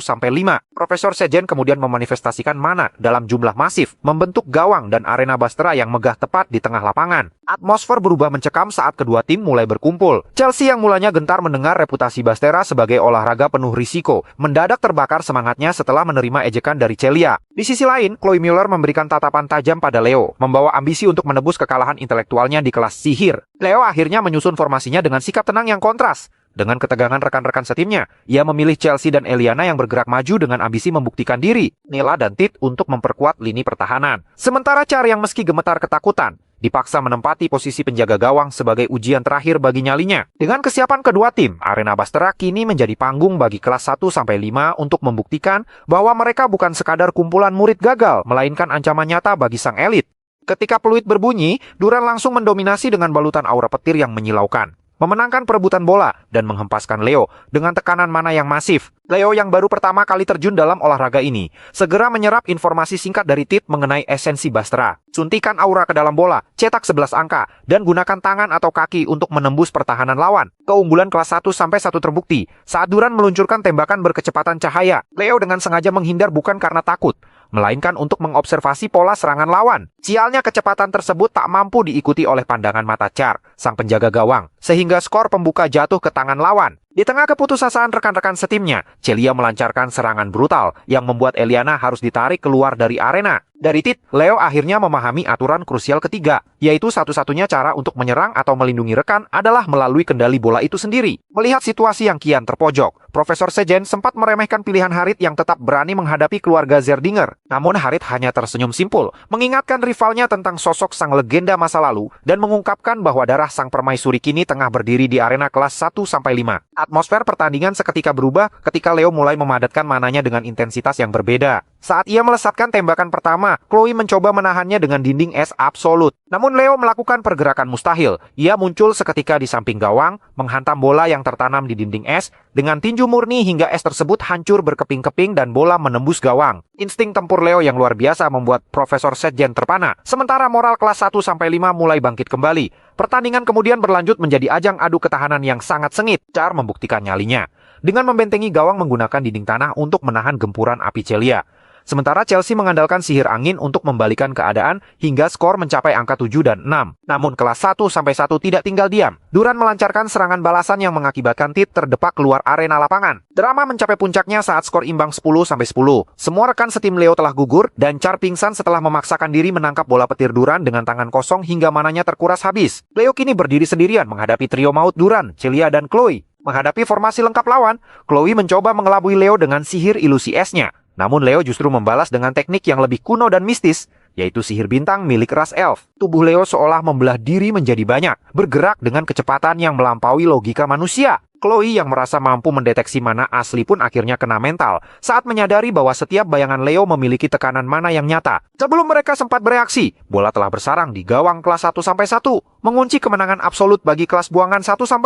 Kemenangan tersebut membatalkan ancaman pengusiran yang diberikan Profesor Harit, yang ternyata hanyalah taktik motivasi ekstrim darinya. Meskipun kalah, Profesor Sejen mengajarkan murid-muridnya untuk tetap berjiwa besar. Di tengah jabat tangan persahabatan, Chloe bersumpah di dalam hati untuk suatu saat mengalahkan Leo. Sementara Celia masih tak percaya akan kekalahannya. 1 bulan kemudian saat ketenangan mulai kembali ke akademi, Leo mengejutkan Char dan Chelsea dengan ambisinya untuk mendirikan klub sendiri, sebuah klub penelitian pahlawan. Ia bertekad mengungkap sejarah pahlawan yang terlupakan, termasuk sosok Kylie yang dianggap hanya fiksi. Di saat yang sama, suasana akademi kembali memanas dengan kembalinya para murid tahun kelima, para senior elit yang baru saja menyelesaikan penjelajahan di Hero Dungeon. Dunia menyimpan rahasia dalam bentuk serpihan hero record yang tersebar di berbagai penjuru. Fragmen memori ini bukan sekadar benda mati, mereka memiliki kehendak sendiri untuk menciptakan dimensi labirin yang dikenal sebagai Hero Dungeon. Di koridor Akademi Lumine, Leo terpaku menyaksikan kepulangan para senior yang baru saja menyelesaikan ekspedisi panjang. Mereka adalah para penjaga sejarah yang bertugas mengamankan kembali serpihan tersebut.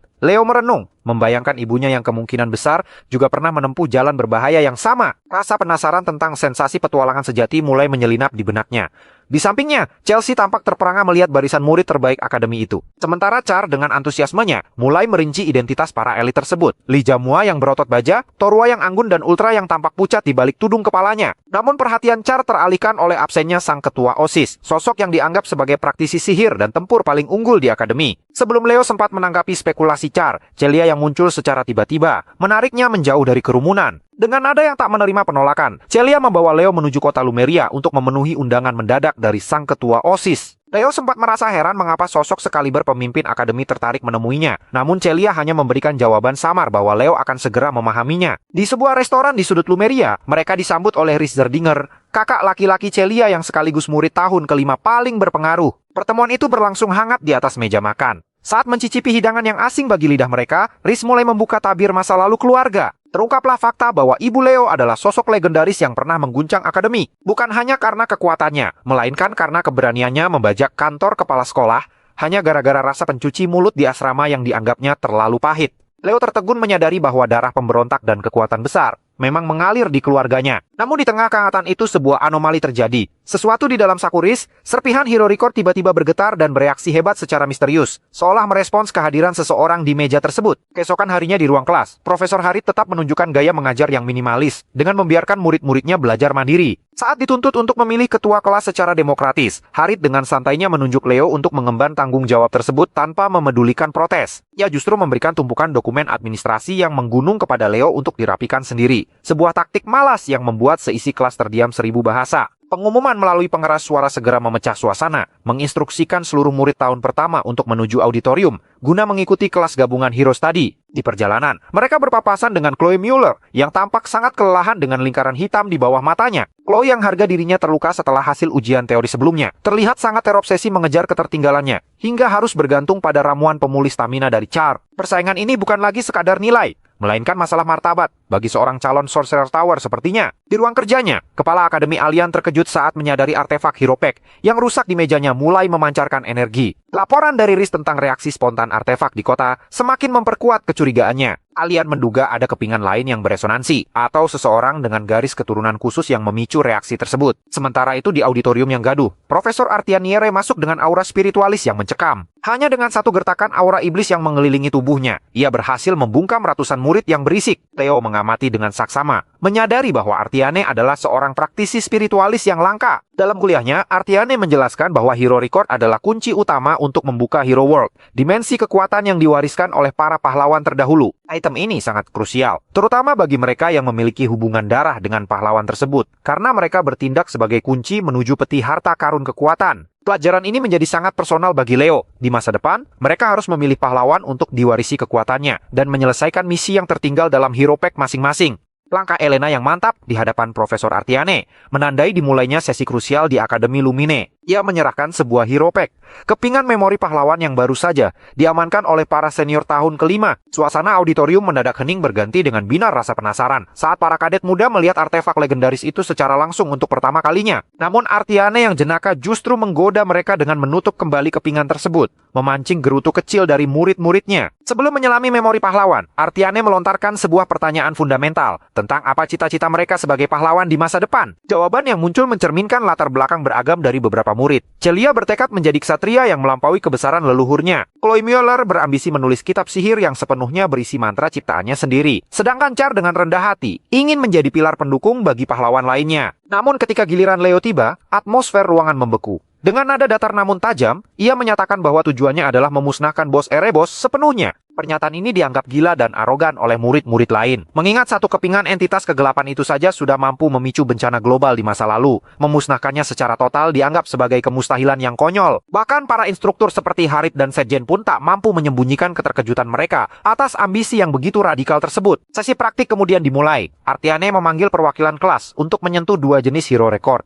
Leo melangkah maju untuk menyentuh kepingan yang seharusnya berskala kecil. Namun begitu ujung jarinya bersentuhan dengan artefak tersebut, cahaya menyilaukan meledak membanjiri seluruh auditorium dengan aura misterius yang dahsyat. Tanpa peringatan, seluruh orang di ruangan itu terseret masuk ke dalam manifestasi dunia kelas S. Mereka berpindah ke sebuah dimensi gelap yang mencekam, sebuah tempat yang dikenal sebagai Wall of Guardian, garis pertahanan terakhir umat manusia di zaman keputusasaan. Pemandangan di sana sungguh mengerikan. Hamparan mayat monster berserakan di tanah yang tandus. memicu teriakan histeris dari para murid yang belum pernah mencicipi kengerian perang yang sesungguhnya. Di tengah reruntuhan itu, Leo menyadari bahwa ini adalah memorinya sendiri. Di hadapannya kemudian muncul sosok yang sangat ia kenali dari masa lalu, yaitu Lysinas sang raja bijak. Lysinas tampak mendekat ke arah Leo, memberikan senyuman tipis yang penuh makna, seolah memvalidasi keinginan egois namun mulia milik Leo untuk menyelamatkan dunia. Interaksi singkat ini memancarkan aura pahlawan legendaris yang begitu nyata, sebelum akhirnya cahaya memudar dan mengembalikan mereka semua ke auditorium akademi. Situasi pasca kejadian tersebut berubah menjadi kekacauan. Profesor Harith segera membubarkan kelas dengan nada panik menyadari adanya anomali besar. Sementara itu, Leo sampai pada kesimpulan yang mengejutkan.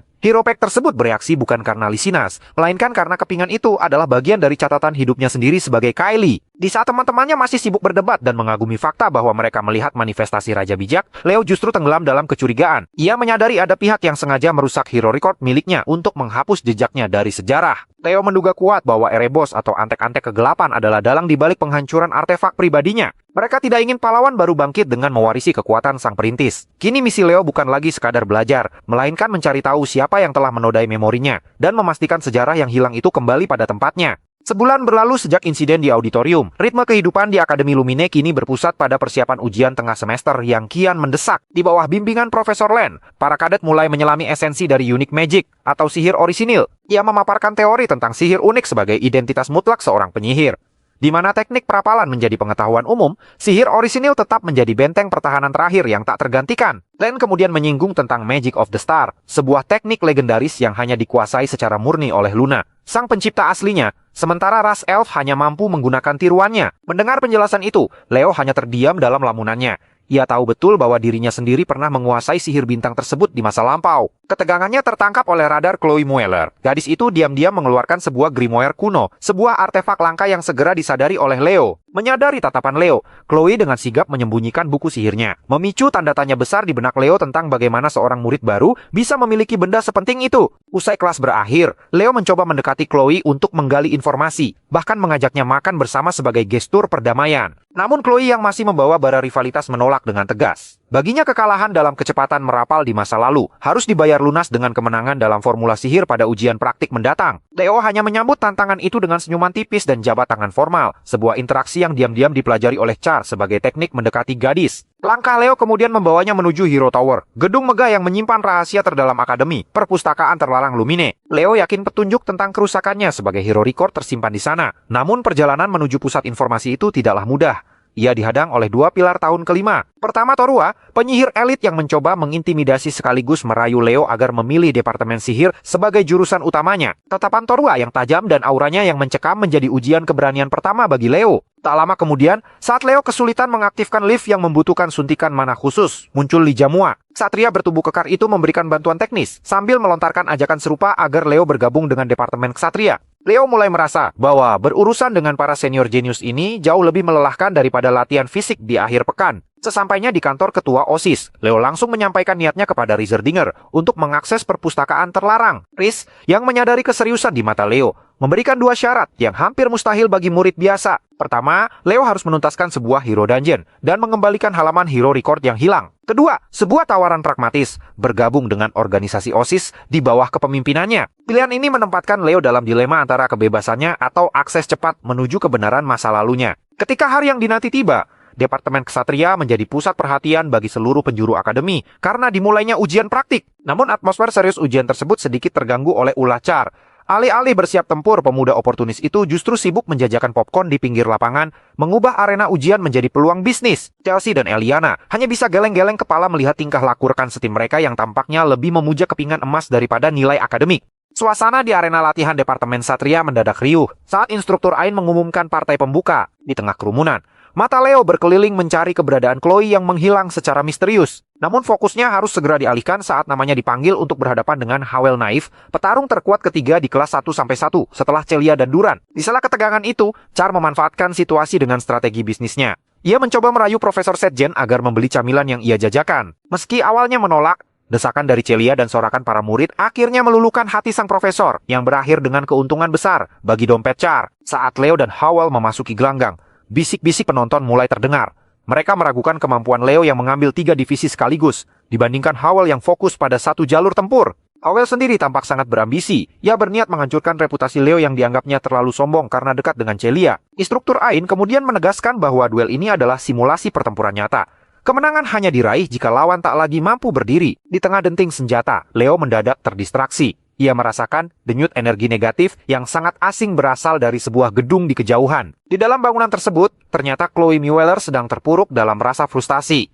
Ambisinya untuk menciptakan sihir orisinil demi mengungguli Leo berujung pada kegagalan demi kegagalan. Terdesak oleh rasa gengsi, Chloe akhirnya memutuskan untuk menggunakan kekuatan dari grimoire rahasianya. Sebuah keputusan berbahaya yang memicu radiasi aura kegelapan hingga terdeteksi oleh Leo di arena. Memanfaatkan kelengahan Leo, Howell melancarkan serangan kilat. Ujung tombaknya bergerak elastis menyerupai patukan ular yang mengincar dada Leo. Namun dengan refleks yang luar biasa, Leo menangkap ujung tombak tersebut dengan tangan kosong. Kekuatan fisik Leo yang masif membuat Howell terseret dan terkena pukulan telak hingga terpental. Merasa terhina, Howell mengerahkan seluruh mana kehijauannya untuk mengaktifkan teknik pamungkas. Seketika proyeksi gaib itu melilit tubuh Leo untuk menyuntikkan racun. Namun Leo justru tersenyum tipis. Ia melepaskan aura api yang begitu murni hingga menyamai intensitas blazing aura milik keluarga Zerdinger. Panas yang luar biasa berhasil menghanguskan lilitan Howell secara instan. Sebelum Howell sempat menyadari apa yang terjadi, Leo sudah berada di hadapannya, menjatuhkannya ke tanah dan mengunci kemenangan mutlak dengan skor sempurna. Pertandingan kemudian berlanjut ke babak yang paling dinantikan, yaitu Celia Zerdinger melawan Duran Moria. Sebelumnya, Eliana harus menelan kekalahan pahit setelah terhempas oleh perisai air milik Chenxia, membuktikan bahwa perbedaan peringkat jurusan bukanlah sekadar angka. Duel antara Celia dan Duran menjadi ajang adu elemen yang spektakuler. Duran melesat dengan kecepatan petir yang menyambar-nyambar, memaksa Celia untuk terus bertahan. Namun Celia menunjukkan kecerdasannya dalam bertempur. Ia menciptakan sebuah kubah api yang menyempitkan arena pertandingan. Di dalam perisai panas tersebut, pergerakan petir Duran menjadi terbatas dan pandangannya terganggu oleh fatamorgana panas. Memanfaatkan hilangnya fokus Duran, Celia melakukan tindakan tak terduga. Saat pedang mereka saling mengunci, ia menghantamkan kepalanya dengan keras ke dahi Duran. Serangan fisik yang lugas itu membuat Duran jatuh di tempat. Meskipun menang, Celia tetap menunjukkan sportivitas dengan membantu Duran berdiri. Sebuah momen yang membuat seluruh penonton berdecak kagum. Ujian praktik Departemen Ksatria resmi berakhir dengan kejutan besar. Leo meraih 5 kemenangan beruntun, melampaui raihan para murid elit lainnya. Seminggu kemudian, suasana berubah menjadi tegang saat ujian tulis linguistik dimulai. Profesor Harit dengan gaya provokatifnya terus-menerus mengingatkan bahwa nilai buruk adalah tiket otomatis untuk angkat kaki dari akademi. Di tengah tekanan akademik, dinamika kelas 1-5 tetap berwarna. Chelsea dengan riang membantu rekan-rekannya belajar, sementara Nella menawarkan sihir penyembuhan bagi Leo jika ia merasa kelelahan. Di sisi lain, Leo tetap percaya diri dengan persiapan mandirinya untuk ujian divisi summoning. Ketika hari yang dinantikan tiba, ribuan penonton berkumpul untuk menyaksikan Summoning Race, sebuah tradisi kompetisi paling bergengsi bagi murid tahun pertama. Chris Zerdinger menjelaskan bahwa ajang ini adalah cara terbaik untuk menguji sinkronisasi antara pemanggil dan makhluk kontraknya. Dan seperti biasa di tengah kemegahan acara tersebut, Char tetap sibuk menjual popcorn dan minuman dingin kepada para pengunjung yang antusias. Atmosfer di divisi Summoning terasa menyesakan bagi Leo.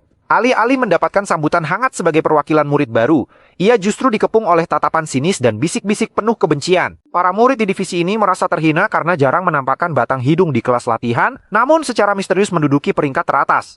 Eliza, sang primadona divisi, mendekati Leo dengan raut wajah yang sulit ditebak. Ia mempertanyakan keseriusan Leo dalam menghadapi ujian, mengingat absensinya yang konsisten selama pelatihan. Namun Leo hanya menanggapi dengan gestur santai, yang justru semakin membakar kemarahan dari murid-murid lain. Sentimen negatif ini memuncak hingga muncul desakan agar Leo segera mengundurkan diri, karena mereka menganggapnya hanya bermain-main dengan kehormatan divisi pemanggil. Ketegangan mencapai titik didih saat Shen Liu, murid ambisius dari benua timur, mulai memprovokasi keadaan. Ia bahkan nyaris terlibat kontak fisik dengan Walden, seorang pemanggil berbakat lainnya, sebelum akhirnya dilerai oleh intervensi Leo. Di balik layar, sosok misterius dengan energi demonik yang mengerikan tampak mengamati kekacauan ini dengan seringai puas. Seolah Shen Liu hanyalah pion dalam rencana yang lebih besar. Ketika pembawa acara memberikan aba-aba dimulainya Summoning Race, kelompok Shen Liu mengabaikan target utama dan justru mengerahkan gelombang roh pemanggil untuk membelenggu Leo dan Walden. Di tengah kemelut tersebut, Chenxia menunjukkan kelasnya.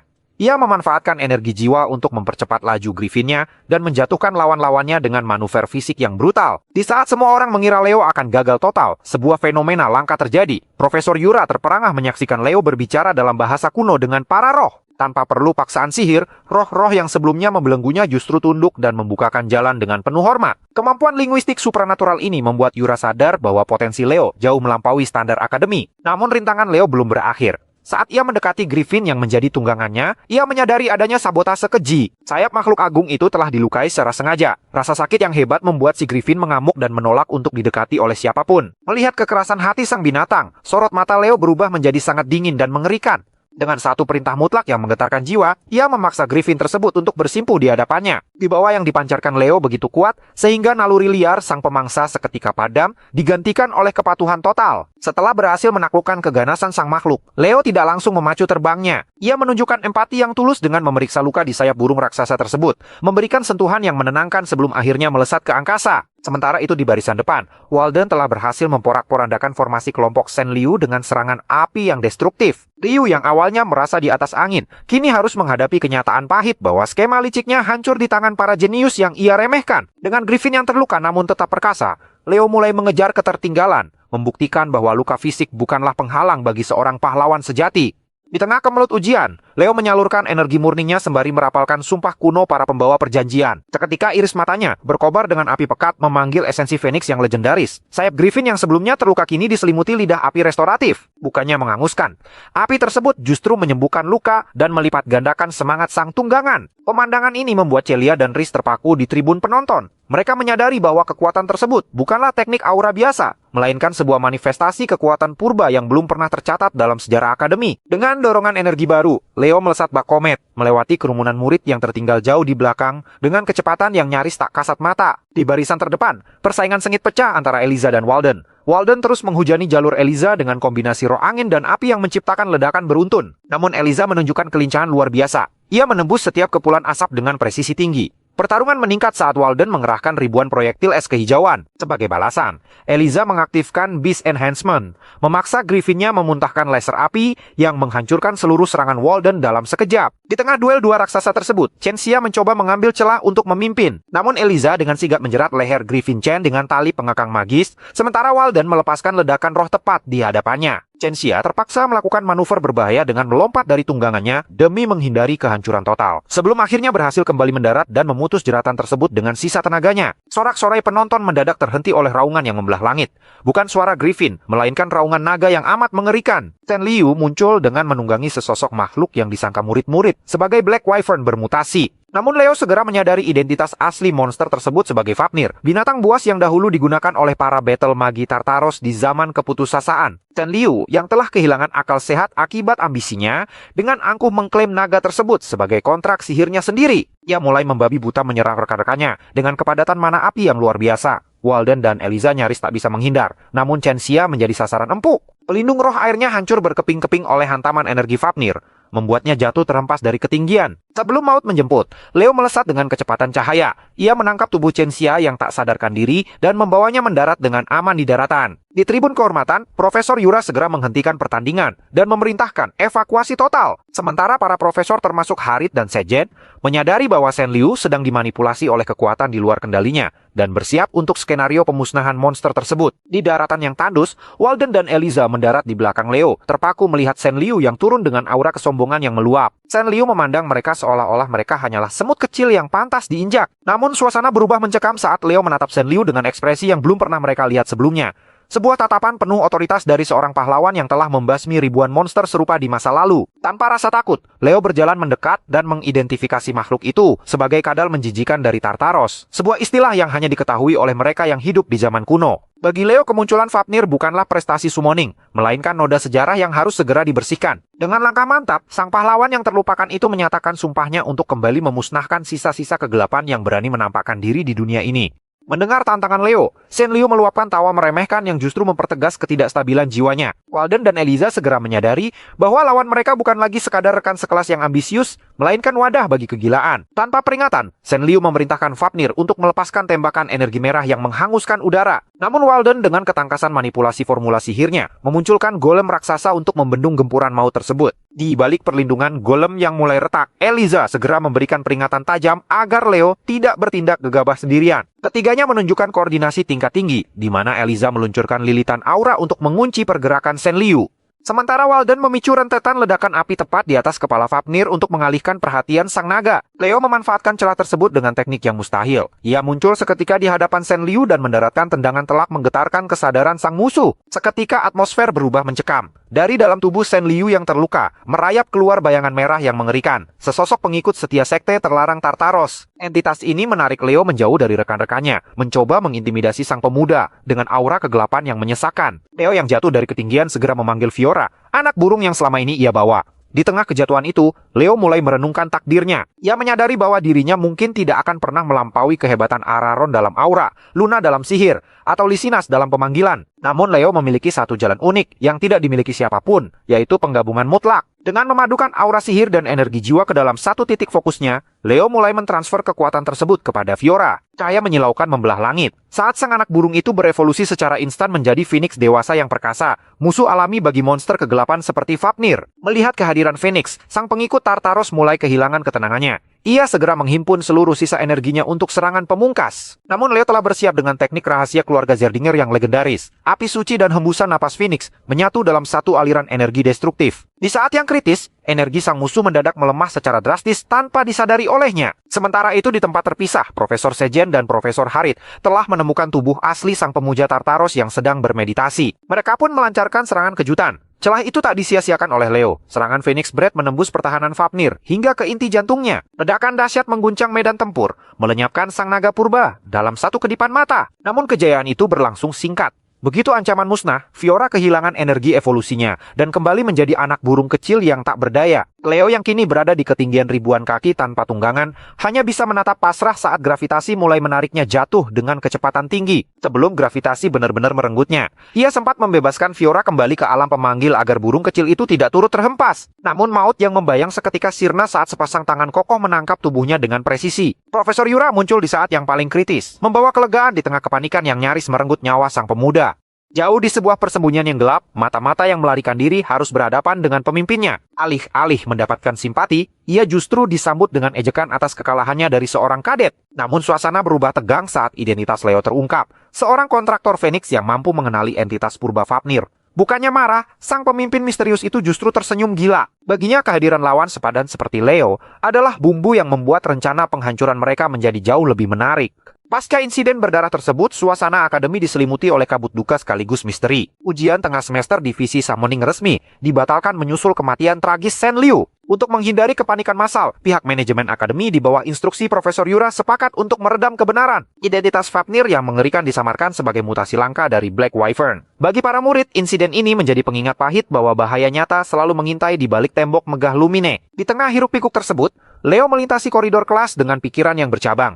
Matanya menangkap sosok Chloe Mueller yang tampak sangat kuyu dengan lingkaran hitam di bawah matanya. Meski Char mencoba mencairkan suasana dengan teguran ringan, Chloe hanya membalas dengan kebisuan yang dingin. Ada sesuatu yang tidak beres dengan gadis itu, sebuah firasat buruk yang mulai mengusik ketenangan Leo. Ujian praktik di divisi sihir dimulai dengan atmosfer yang berbeda. Profesor Len menyulap ruang kelas menjadi panggung unjuk gigi bagi unique magic para murid. Tak tanggung-tanggung, 3 alumni legendaris dihadirkan sebagai juri, Rilda, Aidman, dan Sen. Kehadiran mereka membawa tekanan mental yang luar biasa bagi para kadet tahun pertama. Eliana menjadi kontestan pembuka yang tampil dengan penuh percaya diri. Ia memamerkan kombinasi estetis antara sihir cahaya dan api, menciptakan kembang api indah yang menari di telapak tangannya. Sinar panas yang dihasilkan tampak memukau tanpa melukai kulitnya sedikit pun. Namun ekspektasi tinggi Eliana hancur seketika saat para juri memberikan penilaian yang jujur sekaligus menyakitkan. Bagi para ahli, atraksi tersebut tak lebih dari sekadar variasi sihir laser konvensional yang minim orisinalitas. Skor C yang mereka berikan menjadi standar kejam yang membuat nyali murid-murid lain menciut. Rentetan nilai buruk terus menghiasi papan skor hingga tiba giliran Char. Di luar dugaan semua orang,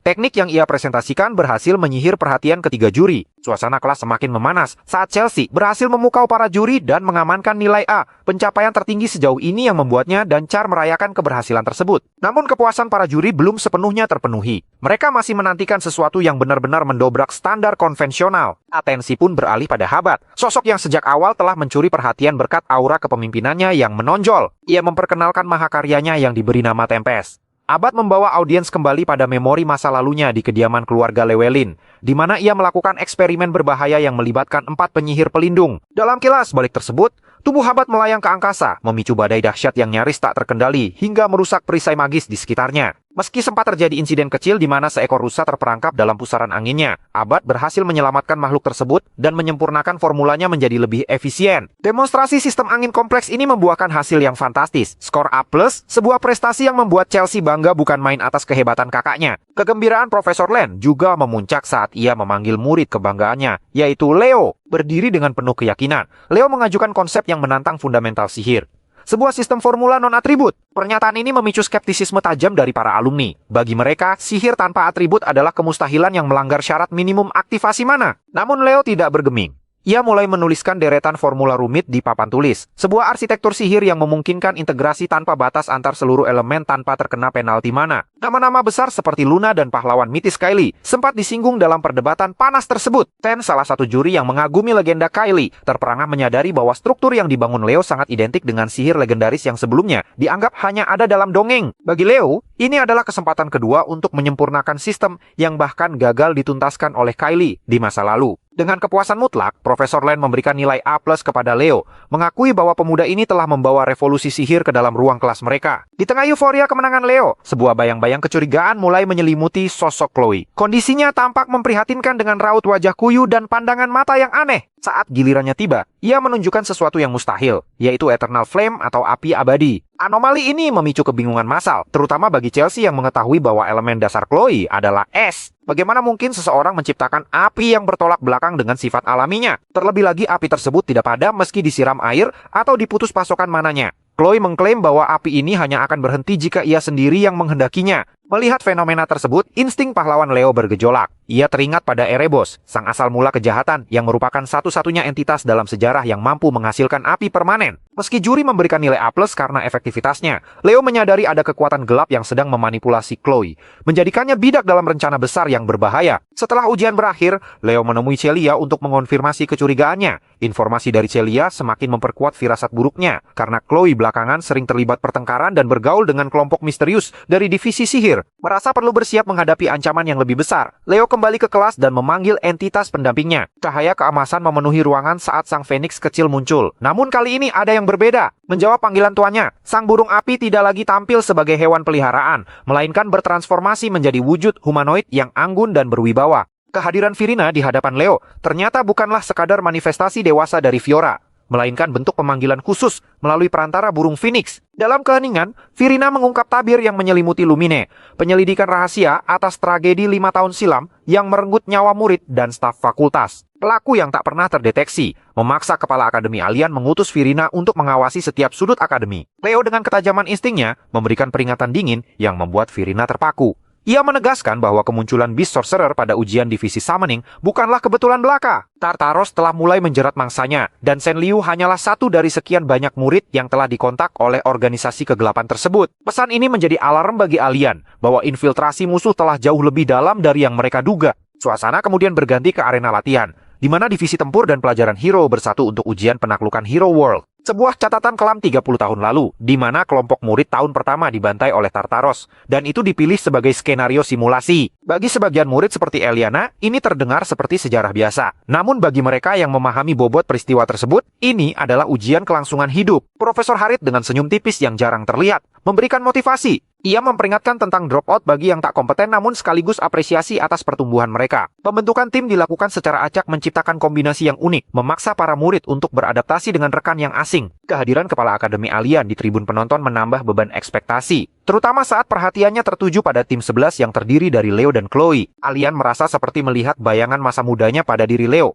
Sebuah nostalgia yang membawa harapan besar. Namun harapan itu seketika berubah menjadi horor saat proses teleportasi dimulai. Alih-alih perpindahan yang mulus, kabut hitam pekat mendadak menyelimuti lingkaran sihir. Sebuah sihir yang kuat memutus jalur teleportasi bagi murid-murid pendukung di belakang.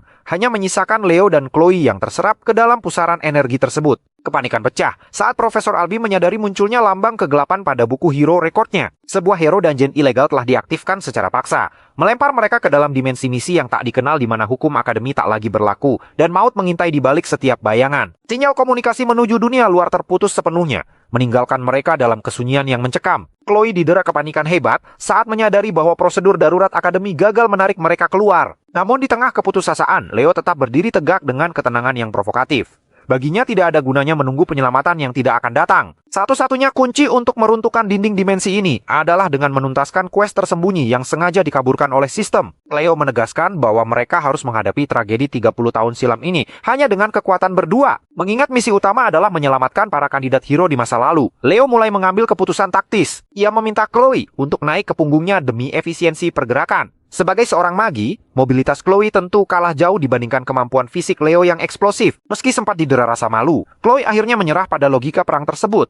Di sudut lain hutan, iblis tingkat tinggi dari faksi Tartaros bernama Chubarne mengamati dari bayang-bayang. Ia sempat meremehkan upaya penyelamatan tersebut, hingga ia menyaksikan Leo membelah kelompok orc dengan kecepatan yang tidak masuk akal. Amarah Chubarne memuncak sekaligus membangkitkan memorinya. Ia teringat tentang sosok pahlawan legendaris yang seharusnya telah dihapus dari catatan sejarah. Pertempuran kemudian pecah saat Leo dan Chloe menemukan target penyelamatan mereka. Melalui rentetan panah es dari Chloe dan tebasan api presisi milik Leo, mereka berhasil memukul mundur pasukan iblis yang menyudutkan sebuah kelompok kecil. Betapa terkejutnya Chloe saat menyadari bahwa identitas gadis yang mereka selamatkan ternyata adalah Aliyah Ziron, adik dari Profesor Albi sekaligus penyihir genius yang catatan kematiannya menjadi noda hitam dalam insiden Cutmore 3 dekade lalu. Chloe bergumul dengan konflik batin yang menyiksa. Ia tahu secara historis Aliyah ditakdirkan mati di tangan Chubarne. Baginya mencoba menyelamatkan orang yang sudah mati di dalam dungeon ini adalah tindakan sia-sia yang justru akan membahayakan nyawa mereka sendiri. Namun Leo menepis semua logika fatalistik itu dengan sebuah sentuhan hangat di kepala Chloe. Ia mengingatkan bahwa menjadi seorang hero bukan tentang mengikuti naskah sejarah, melainkan tentang keberanian untuk mengubah akhir yang tragis. Meskipun tim Aliyah sempat menaruh curiga pada jumlah tim penyelamat yang hanya terdiri dari 2 orang, karisma Leo yang tenang perlahan meruntuhkan dinding keraguan mereka. Aliyah yang merasakan kemiripan sikap Leo dengan kakak laki-lakinya, memilih untuk mempercayai instingnya. Leo segera menginstruksikan seluruh anggota party untuk segera melakukan evakuasi total. Ia memperingatkan bahwa demon kelas tinggi tengah mengincar mereka, dan ancamannya setara dengan kekuatan satu divisi militer. Bagi Leo, sejarah mungkin telah mencatat kematian mereka. Namun di dalam dungeon ini, ia bertekad untuk menulis ulang setiap baris kalimatnya dengan api dan keberanian. Di bawah arahan Leo, misi penyelamatan terhadap kelompok Aliyah bergerak dengan ritme yang terjaga. Namun di tengah pelarian itu, gejolak emosi menyelimuti Chloe. Raut wajahnya menyiratkan kekesalan mendalam yang hanya disadari oleh Aliyah. Sang penyihir genius dari masa lalu itu hanya bisa bertanya-tanya dalam hati mengenai beban apa yang tengah dipikul oleh gadis di hadapannya ini. Sementara itu di dunia nyata, kepanikan melanda koridor Akademi Lumine. Profesor Harit dan Profesor Sejen bergerak gesit menelusuri arsip perpustakaan. Namun tak satu pun literatur sihir yang mampu memberikan solusi untuk menjebol segel hero dungeon tersebut. Dalam ruang kendali, Kepala Akademi Alien Biden mencoba mencari secercah harapan dari Profesor Albi. Albi menjelaskan bahwa selama akses masuk terkunci secara absolut, itu menjadi pertanda bahwa mereka yang berada di dalam masih bertahan hidup. Waktu terus berdetak menuju titik kritis.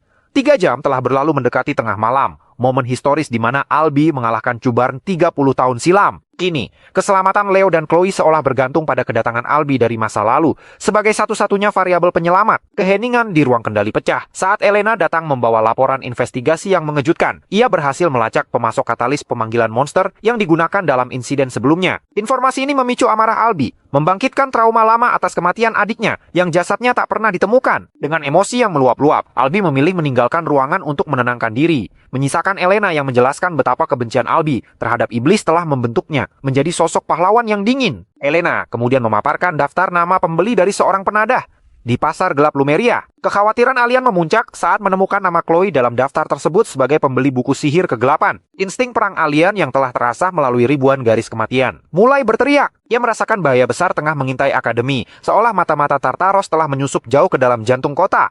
Di dalam dimensi dungeon, Leo memutuskan untuk menghentikan pelarian mereka sejenak. Penggunaan teknik super sensitivity secara terus-menerus mulai menguras energinya. Sementara rekan setimnya sudah berada di ambang kelelahan fisik. Di sela waktu istirahat yang singkat itu, Aliyah kemudian mendekati Chloe yang tampak menyendiri. Dalam percakapan mereka, Aliyah mengungkapkan rasa kagumnya pada Leo, menyamakannya dengan kakaknya yang selalu menantang kemustahilan. Chloe sendiri tertegun menyadari bahwa Aliyah sang genius yang namanya melegenda ternyata menyimpan rasa inferior yang sama. Aliyah juga mengakui bahwa ia sering merasa iri pada bakat alami kakaknya, sebuah perasaan yang sangat dipahami oleh Chloe. Di bawah naungan pohon, kedua gadis itu menyadari bahwa mereka tidak sedang bersaing dengan sang genius, melainkan sedang belajar untuk menjadi pahlawan dengan cara mereka sendiri. Namun kedamaian singkat itu hancur saat Chubarne, iblis tingkat tinggi dari faksi Tartaros, muncul secara terang-terangan. Leo dengan sigap memimpin pertahanan, menyadari bahwa Chubarne dikirim untuk memangkas tunas pahlawan sebelum mereka sempat berkembang. Pertempuran pun pecah. Chloe dengan cepat membangun barikade es raksasa untuk menahan hantaman fisik sang iblis, memberikan celah bagi Leo untuk melesat. Dengan gerakan yang hampir tak kasat mata, Leo mulai memadatkan aura api pada pedangnya dan muncul di belakang Cubarne, menebas leher sang iblis hingga darah memuncrat. Namun kemenangan itu hanya bertahan sesaat.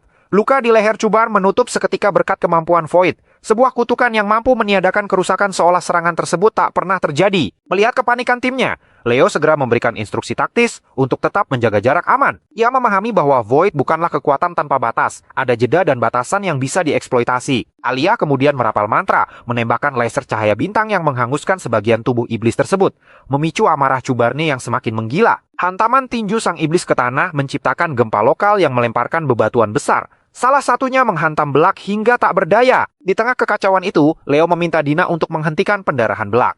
Sementara ia memberikan kode terakhir pada Chloe untuk menyiapkan serangan pamungkas yang paling menghancurkan. Leo melesat maju, memosisikan dirinya sebagai tameng tunggal demi mengulur waktu bagi Chloe. Sementara Chloe sendiri menggenggam erat grimoire miliknya, sebuah artefak yang memancarkan aura kegelapan pekat. Dalam kebatinannya, ia tergoda untuk melepaskan mantra terlarang yang tersimpan di dalam buku tersebut. Sebuah kekuatan destruktif yang mampu meniadakan kutukan Void milik Cubarne dengan harga yang sangat mahal. Benturan energi antara Leo dan Cubarne menciptakan gelombang kejut yang menghancurkan dataran di sekitar mereka. Kelompok Alia hanya bisa terpaku menyaksikan pemandangan mustahil tersebut. Karena seorang murid tahun pertama mampu mengimbangi pergerakan monster kelas tinggi dalam duel 1 lawan 1.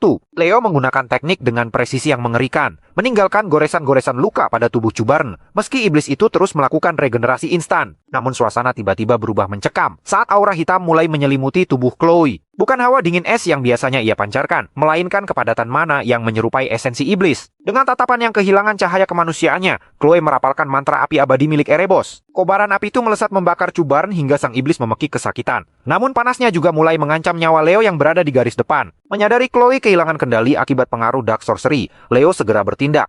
Ia melesat ke arah Chloe dan menghantam grimoire tersebut, memaksa kesadaran gadis itu untuk kembali. Leo menegaskan bahwa kekuatan yang ia gunakan bukanlah sihir orisinalnya, melainkan jebakan kegelapan yang terselubung. Di tengah napas yang tersengal, Leo mulai memberikan pemahaman krusial. Cubarne sebenarnya telah menghabiskan seluruh cadangan kutukan Void-nya saat bertarung melawan kelompok Alia sebelumnya. Leo membangkitkan semangat Chloe dengan mengingatkan bahwa esensi seorang hero adalah terus melangkah dan mendobrak batasan. Persis seperti yang dilakukan para senior mereka 30 tahun lalu yang tetap bertarung meski tak memiliki peluang menang. Tersentuh oleh kegigihan Leo, Alia menyerahkan tongkat bintangnya kepada Chloe.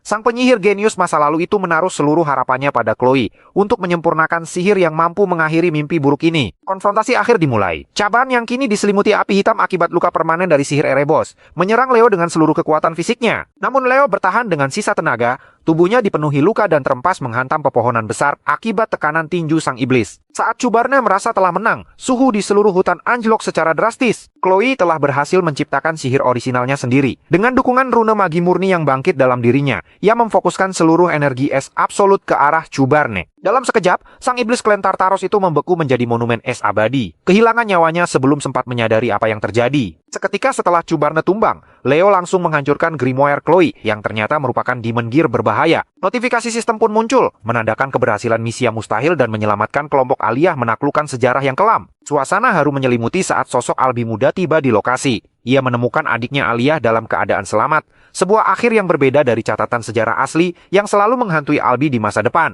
Kelompok Alia kemudian memberikan penghormatan terakhir dengan menyerahkan tongkat dan sebuah pedang kepada mereka sebagai tanda terima kasih. Seiring dengan hancurnya dimensi Hero World karena misi telah usai, Leo dan Chloe mulai menghilang dari pandangan kelompok masa lalu tersebut. Mereka kembali ke realitas dengan sebuah pencapaian yang akan mengguncang akademi, serta sebuah hadiah misterius bertajuk Memento yang menanti untuk diungkap.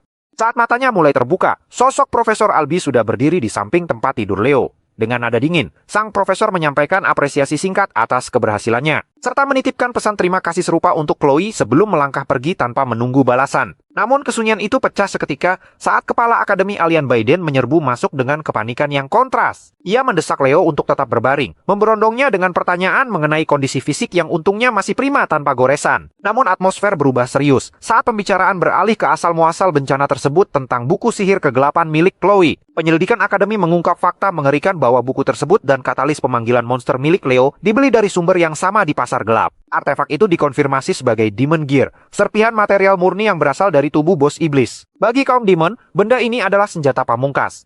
Namun bagi ras lain, Keberadaannya tak ubahnya racun yang perlahan menggerogoti kewarasan penggunanya. Leo pun memaparkan rentetan peristiwa di dalam dimensi tersebut, mulai dari pertemuan mereka dengan arwah Alia, hingga saat Chloe kehilangan kendali akibat pengaruh buku terkutuk itu. Alien menyimpulkan bahwa keberadaan Demon Gear telah mengacaukan stabilitas dunia simulasi, mengubahnya menjadi penjara yang sangat nyata. Namun ketegangan meningkat saat Alien memperlihatkan beberapa objek yang secara mustahil terbawa ke dunia nyata. Mulai dari permata milik Dina, sebilah pedang legendaris dan tongkat sihir milik Alia. Artefak-artefak ini disebut sebagai memento, atau penghargaan penaklukan yang seharusnya hanya menjadi kenangan dalam sejarah. Dalam kebatinannya, Leo menyadari bahwa ini adalah kali keduanya ia menerima hadiah fisik dari sebuah simulasi. Meskipun kepala akademi menuntut penjelasan, Leo memilih untuk merahasiakan detail mengenai mekanisme dungeon tersebut. Ia membiarkan Chloe memberikan alasan bahwa penghargaan itu dibagikan berdasarkan kontribusi terbesar dalam pertempuran. Setelah Alien memerintahkan agar rahasia ini tetap tertutup rapat, suasana di kamar asrama menjadi canggung. Chloe dengan wajah yang merah mencoba mengungkapkan sesuatu yang penting kepada Leo. Namun momen emosional itu buyar seketika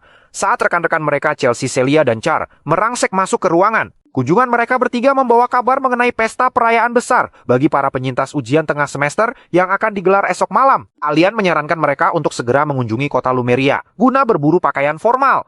Keesokan harinya, aula pesta berubah menjadi samudera kemewahan saat para ksatria muda mulai memasuki ruangan. Char dan Tit tampil dengan jas warisan ayah mereka yang tampak sedikit kebesaran, mengundang sindiran jenaka dari teman-teman mereka. Ella, Carven, dan Eliana mencuri perhatian dengan gaun anggun yang mengubah citra tomboy mereka menjadi pesona feminin yang memukau. Sementara Abad dan Chelsea hadir dengan kemegahan bangsawan sejati. Chelsea tampak sangat menikmati perhatian bak seorang idola di depan para penggemarnya. Sedangkan Leo dan Celia masuk sebagai pasangan yang paling dinantikan. Leo tampil gagah dalam kostum formalnya, bersandingan dengan Celia yang memancarkan aura keanggunan seorang ksatria tingkat atas. Profesor Artiane kemudian membuka acara dengan pidato formal yang secara mengejutkan, berlangsung tenang tanpa gangguan rap spontannya yang biasa ditakuti para murid. Namun suasana berubah tegang saat pengumuman 3 besar dari setiap departemen dimulai. Dalam departemen ksatria fisik atau physical night, hasil yang keluar cukup mengejutkan di mana Celia Zardingers peringkat pertama, Duran Moira kedua, dan Chen Xia peringkat ketiga. Celia terpaku saat mendengar namanya ada di urutan teratas, namun pikirannya justru dipenuhi oleh kebingungan. Di sudut ruangan, Leo hanya terdiam dengan ekspresi yang sulit dibaca, seolah ada rencana lain yang tengah ia sembunyikan di balik hasil ujian tersebut. Sedangkan hasil di divisi sihir menempatkan Abad di posisi puncak, disusul oleh Chelsea dan Emo. Pengumuman ini sontak membuat Chelsea terperanjat. Ia menatap Leo dengan penuh tanda tanya. Namun Leo hanya membalas kegelisahan itu dengan senyum tipis yang menenangkan. Kebingungan serupa juga melanda murid lain yang mempertanyakan hilangnya nama Chloe dari daftar tersebut. Insiden Grimoire memaksa pihak akademi memberikan nilai 0 pada ujian praktik Chloe demi prosedur keamanan. Meskipun secara objektif Chloe adalah penyihir paling berbakat di generasinya. Profesor Sejen dan Profesor Harit pun hanya bisa saling melempar pandang, mengakui dalam diam bahwa talenta Chloe sebenarnya berada di level yang berbeda. Ketegangan mencapai puncaknya saat Profesor Artiane mengumumkan peringkat keseluruhan sekaligus perwakilan kelas baru. Nama yang menggema di seluruh ruangan adalah Leo, yang sontak membuat Emo berdiri dan melayangkan protes keras. Ia tidak terima, murid yang bahkan tidak masuk 3 besar di departemen manapun bisa dinobatkan sebagai yang terbaik. Menghadapi tantangan itu, kepribadian Artiane berubah drastis. Dengan ritme bicara yang mengintimidasi bak sebuah rima pemungkas, ia memaparkan kebenaran. Skor Leo sebagai murid kelas ganda tidak bisa dibandingkan secara linear. Sinergi antara aura ksatria dan kekuatan magisnya menciptakan kehancuran yang tak tertandingi. Argumen telak yang membungkam seisi aula adalah fakta bahwa Leo telah menumbangkan iblis kelas tinggi seorang diri dalam ujian praktik gabungan. Sementara itu di ruangan lain, perdebatan sengit pecah di antara para profesor. Profesor Yura dari divisi Summoning terkejut saat menyadari bahwa jika nilai Leo dimasukkan, maka ia akan menduduki peringkat pertama di semua divisi sekaligus. Profesor Lin bersikeras agar Leo tetap fokus pada jalur penyihir, sementara Yura menginginkannya karena bakat pemanggilannya yang langka. Di sisi lain, Profesor Ain yang biasanya irit bicara secara mengejutkan mengklaim bahwa tempat terbaik bagi Leo adalah di barisan depan sebagai pengguna pedang. Persaingan antar divisi ini menunjukkan betapa anomali kekuatan Leo telah mengacaukan tatanan akademik yang ada. Beberapa hari setelah pesta perayaan yang melelahkan, akademi mengumumkan tujuan perjalanan sekolah ke wilayah Elf. Alih-alih memilih hutan duga yang hangat dan subur, Leo justru menetapkan El Salbekia sebagai destinasi kelas mereka. Keputusan ini disambut dengan keluhan massal, karena wilayah tersebut merupakan gurun beku terpencil di ujung utara yang dikenal ganas. Namun Leo memiliki agenda tersendiri. Di balik salju abadi El Salbekia, tersimpan sebuah tempat suci yang berkaitan dengan Luna dan peri kecil bernama Shield. Baginya perjalanan ini bukan sekadar kunjungan sekolah, melainkan misi pencarian yang bersifat personal. Sebelum keberangkatan, Leo melakukan penyelidikan mandiri ke distrik Kuraju, tepatnya ke sebuah toko bernama Lutek. tempat di mana Chloe dan Senliu mendapatkan Demon Gear mereka. Ruangan itu tampak kosong melompong setelah penggeledahan tim investigasi akademi, menyisakan sebuah boneka beruang usang yang tampak tidak berbahaya. Namun ketajaman insting Leo segera menangkap kejanggalan. Boneka tersebut ternyata terbungkus kutukan degradasi persepsi yang mampu mengelabui mata manusia. Sesaat setelah Leo menyadarinya, boneka itu menyerang dan sesosok entitas iblis raksasa muncul dari balik bayang-bayang. Entitas tersebut ternyata adalah kloning dari Raja Penyihir Silatna, salah satu dari 3 komandan legiun legendaris yang gagal dikalahkan 500 tahun silam. Silatna dalam wujud kloning dagingnya mengakui bakat Leo tapi berniat menghabisi sang benih pahlawan saat itu juga. Leo yang terdesak dan terluka di lengan kanannya mulai menyadari bahwa dirinya belum mampu menghadapi kekuatan sang ratu penyihir sendirian. Tepat sebelum Silatna meluncurkan serangan pamungkasnya, sebuah tombak cahaya yang menyilaukan menembus tubuh sang iblis. Profesor Albi muncul tepat pada waktunya. Dengan ekspresi yang dingin dan penuh otoritas, Albi memasang perisai dinding sihir untuk melindungi Leo. Meski Ratu Penyihir berusaha mengintimidasi dengan ancaman masa depan, Albi tidak gentar sedikit pun. Ia memandang remeh tubuh kloning Silatna yang ia sebut sebagai sampah tak berguna. Tanpa membuang waktu, Albi melepaskan laser penghancur, menghanguskan kloning Silatna hingga menjadi abu dan tidak menyisakan apapun di ruangan gelap tersebut. Leo berdiri dalam keheningan, mengamati sosok Profesor Albi yang berdiri dengan wibawanya yang dingin. Di dunia luar, Albi dikenal sebagai Magi of the Evil Eyes, sekaligus pemburu ulung dari faksi Butcher of Tartaros. Rumor yang beredar menyebutkan bahwa posisinya sebagai pengajar di Akademi Lumine hanyalah kedok demi mendapatkan akses lintas batas tanpa batasan saat memburu anggota Tartaros. Meskipun Albi dikenal ketus, ia menunjukkan sisi kemanusiaannya dengan mengakui utang budinya atas keselamatan Alia. Albi bahkan menawarkan bantuan pribadi jika Leo membutuhkan sesuatu di masa depan, sebuah tawaran yang jarang diberikan oleh sang profesor. Leo menyadari bahwa hubungan ini adalah kunci emas. Sebagai bagian dari keluarga Zeron, Albi memiliki otoritas yang mampu membukakan pintu menuju perpustakaan terlarang. Setelah mendapatkan pengobatan dari Nella, luka-luka Leo perlahan menutup. Namun pikirannya tetap tertuju pada Silatna. Ia semakin yakin bahwa Ratu Penyihir itu adalah dalang di balik peredaran Dark Sorcery Book dan insiden Beast Sorcerer. Pertanyaan Leo kini tinggal satu, apakah yang sebenarnya mereka incar di kota ini? 1 minggu kemudian, gerbang teleportasi Akademi Lumine dipenuhi oleh keriuhan murid tahun pertama. Di tengah gelombang musim panas yang mulai menyengat, pilihan Leo untuk membawa kelas 5 menuju El Salbekia dianggap sebagai kegilaan oleh banyak pihak, termasuk Celia. Wilayah itu adalah ujung utara yang ekstrim, sebuah daratan yang tidak mengenal musim, selain musim dingin yang membeku. Namun bagi Leo perjalanan ini bukan sekadar wisata, melainkan langkah strategis menuju wilayah elf yang menyimpan banyak misteri. Saat teman-temannya seperti Chelsea bersemangat menyambut liburan, Char justru meratapi nasibnya karena harus menghadapi hawa dingin yang ia benci. Sementara itu di Akademi Militer Siren yang terletak di wilayah elf, ketegangan pecah di antara para taruna. 2 murid tampak merundung seorang pemuda setengah elf bernama Luka karena pakaiannya yang dianggap lusuh dan tidak layak. Namun aksi tersebut terhenti seketika oleh kehadiran Lunia Elunda. Sebagai pewaris keluarga bangsawan Lunda sekaligus representatif murid tahun pertama Seiren, Lunia tidak memberikan toleransi pada intimidasi. Dengan gaya bicara yang blak-blakan dan cenderung barbar, ia justru menantang balik para perundung tersebut untuk bertarung secara terbuka. Baginya, penindasan terhadap teman sekelas adalah aib yang lebih besar daripada pakaian yang tidak modis. Setelah mengusir para pengganggu, Lunia memberikan syalnya sendiri kepada Luka yang kedinginan karena pakaian hangatnya dicuri. Di balik sikap kerasnya, Lunia tampak sangat gembira. Ia merasakan bahwa kontraktor spirit miliknya akan segera menetas, sebuah momen yang dia nantikan sepanjang hidupnya. Namun kebahagiaan Lunia berubah menjadi kemarahan besar saat ia mengunjungi ayahnya Ellen Lunda. Sang ayah mengungkapkan bahwa telur spirit tersebut memang telah menetas, tapi secara misterius telah menjalin kontrak dengan orang lain sebelum Lunia sempat menemuinya. Merasa haknya telah dirampas oleh pencuri yang tidak dikenal, Lunia bertekad untuk mengejar sang pelaku. Di sisi lain, rombongan kelas 5 akhirnya tiba di Velkia, ibu kota dari El Salbekia. Kota ini diselimuti badai salju abadi yang membuat para murid gemetar hebat. Di tengah keluhan mereka, Leo hanya menatap bangunan-bangunan kota dengan pandangan nostalgia. Nama kota ini diambil dari Velkia Ersar, atau yang dikenal sejarah sebagai Archmage of the Star. Leo kemudian tersenyum dalam hati, mengingat bahwa Velkia sebenarnya adalah murid didikannya bersama Luna dan Aeron di masa lampau. Kini, anak yang dulu nakal dan sombong itu telah menjadi sosok legendaris yang dihormati sebagai Verinik. Kehadiran mereka di tengah badai salju tersebut segera disambut oleh seorang pria elf dengan ketampanan yang memikat, yang tampaknya merupakan kenalan lama Profesor Harit.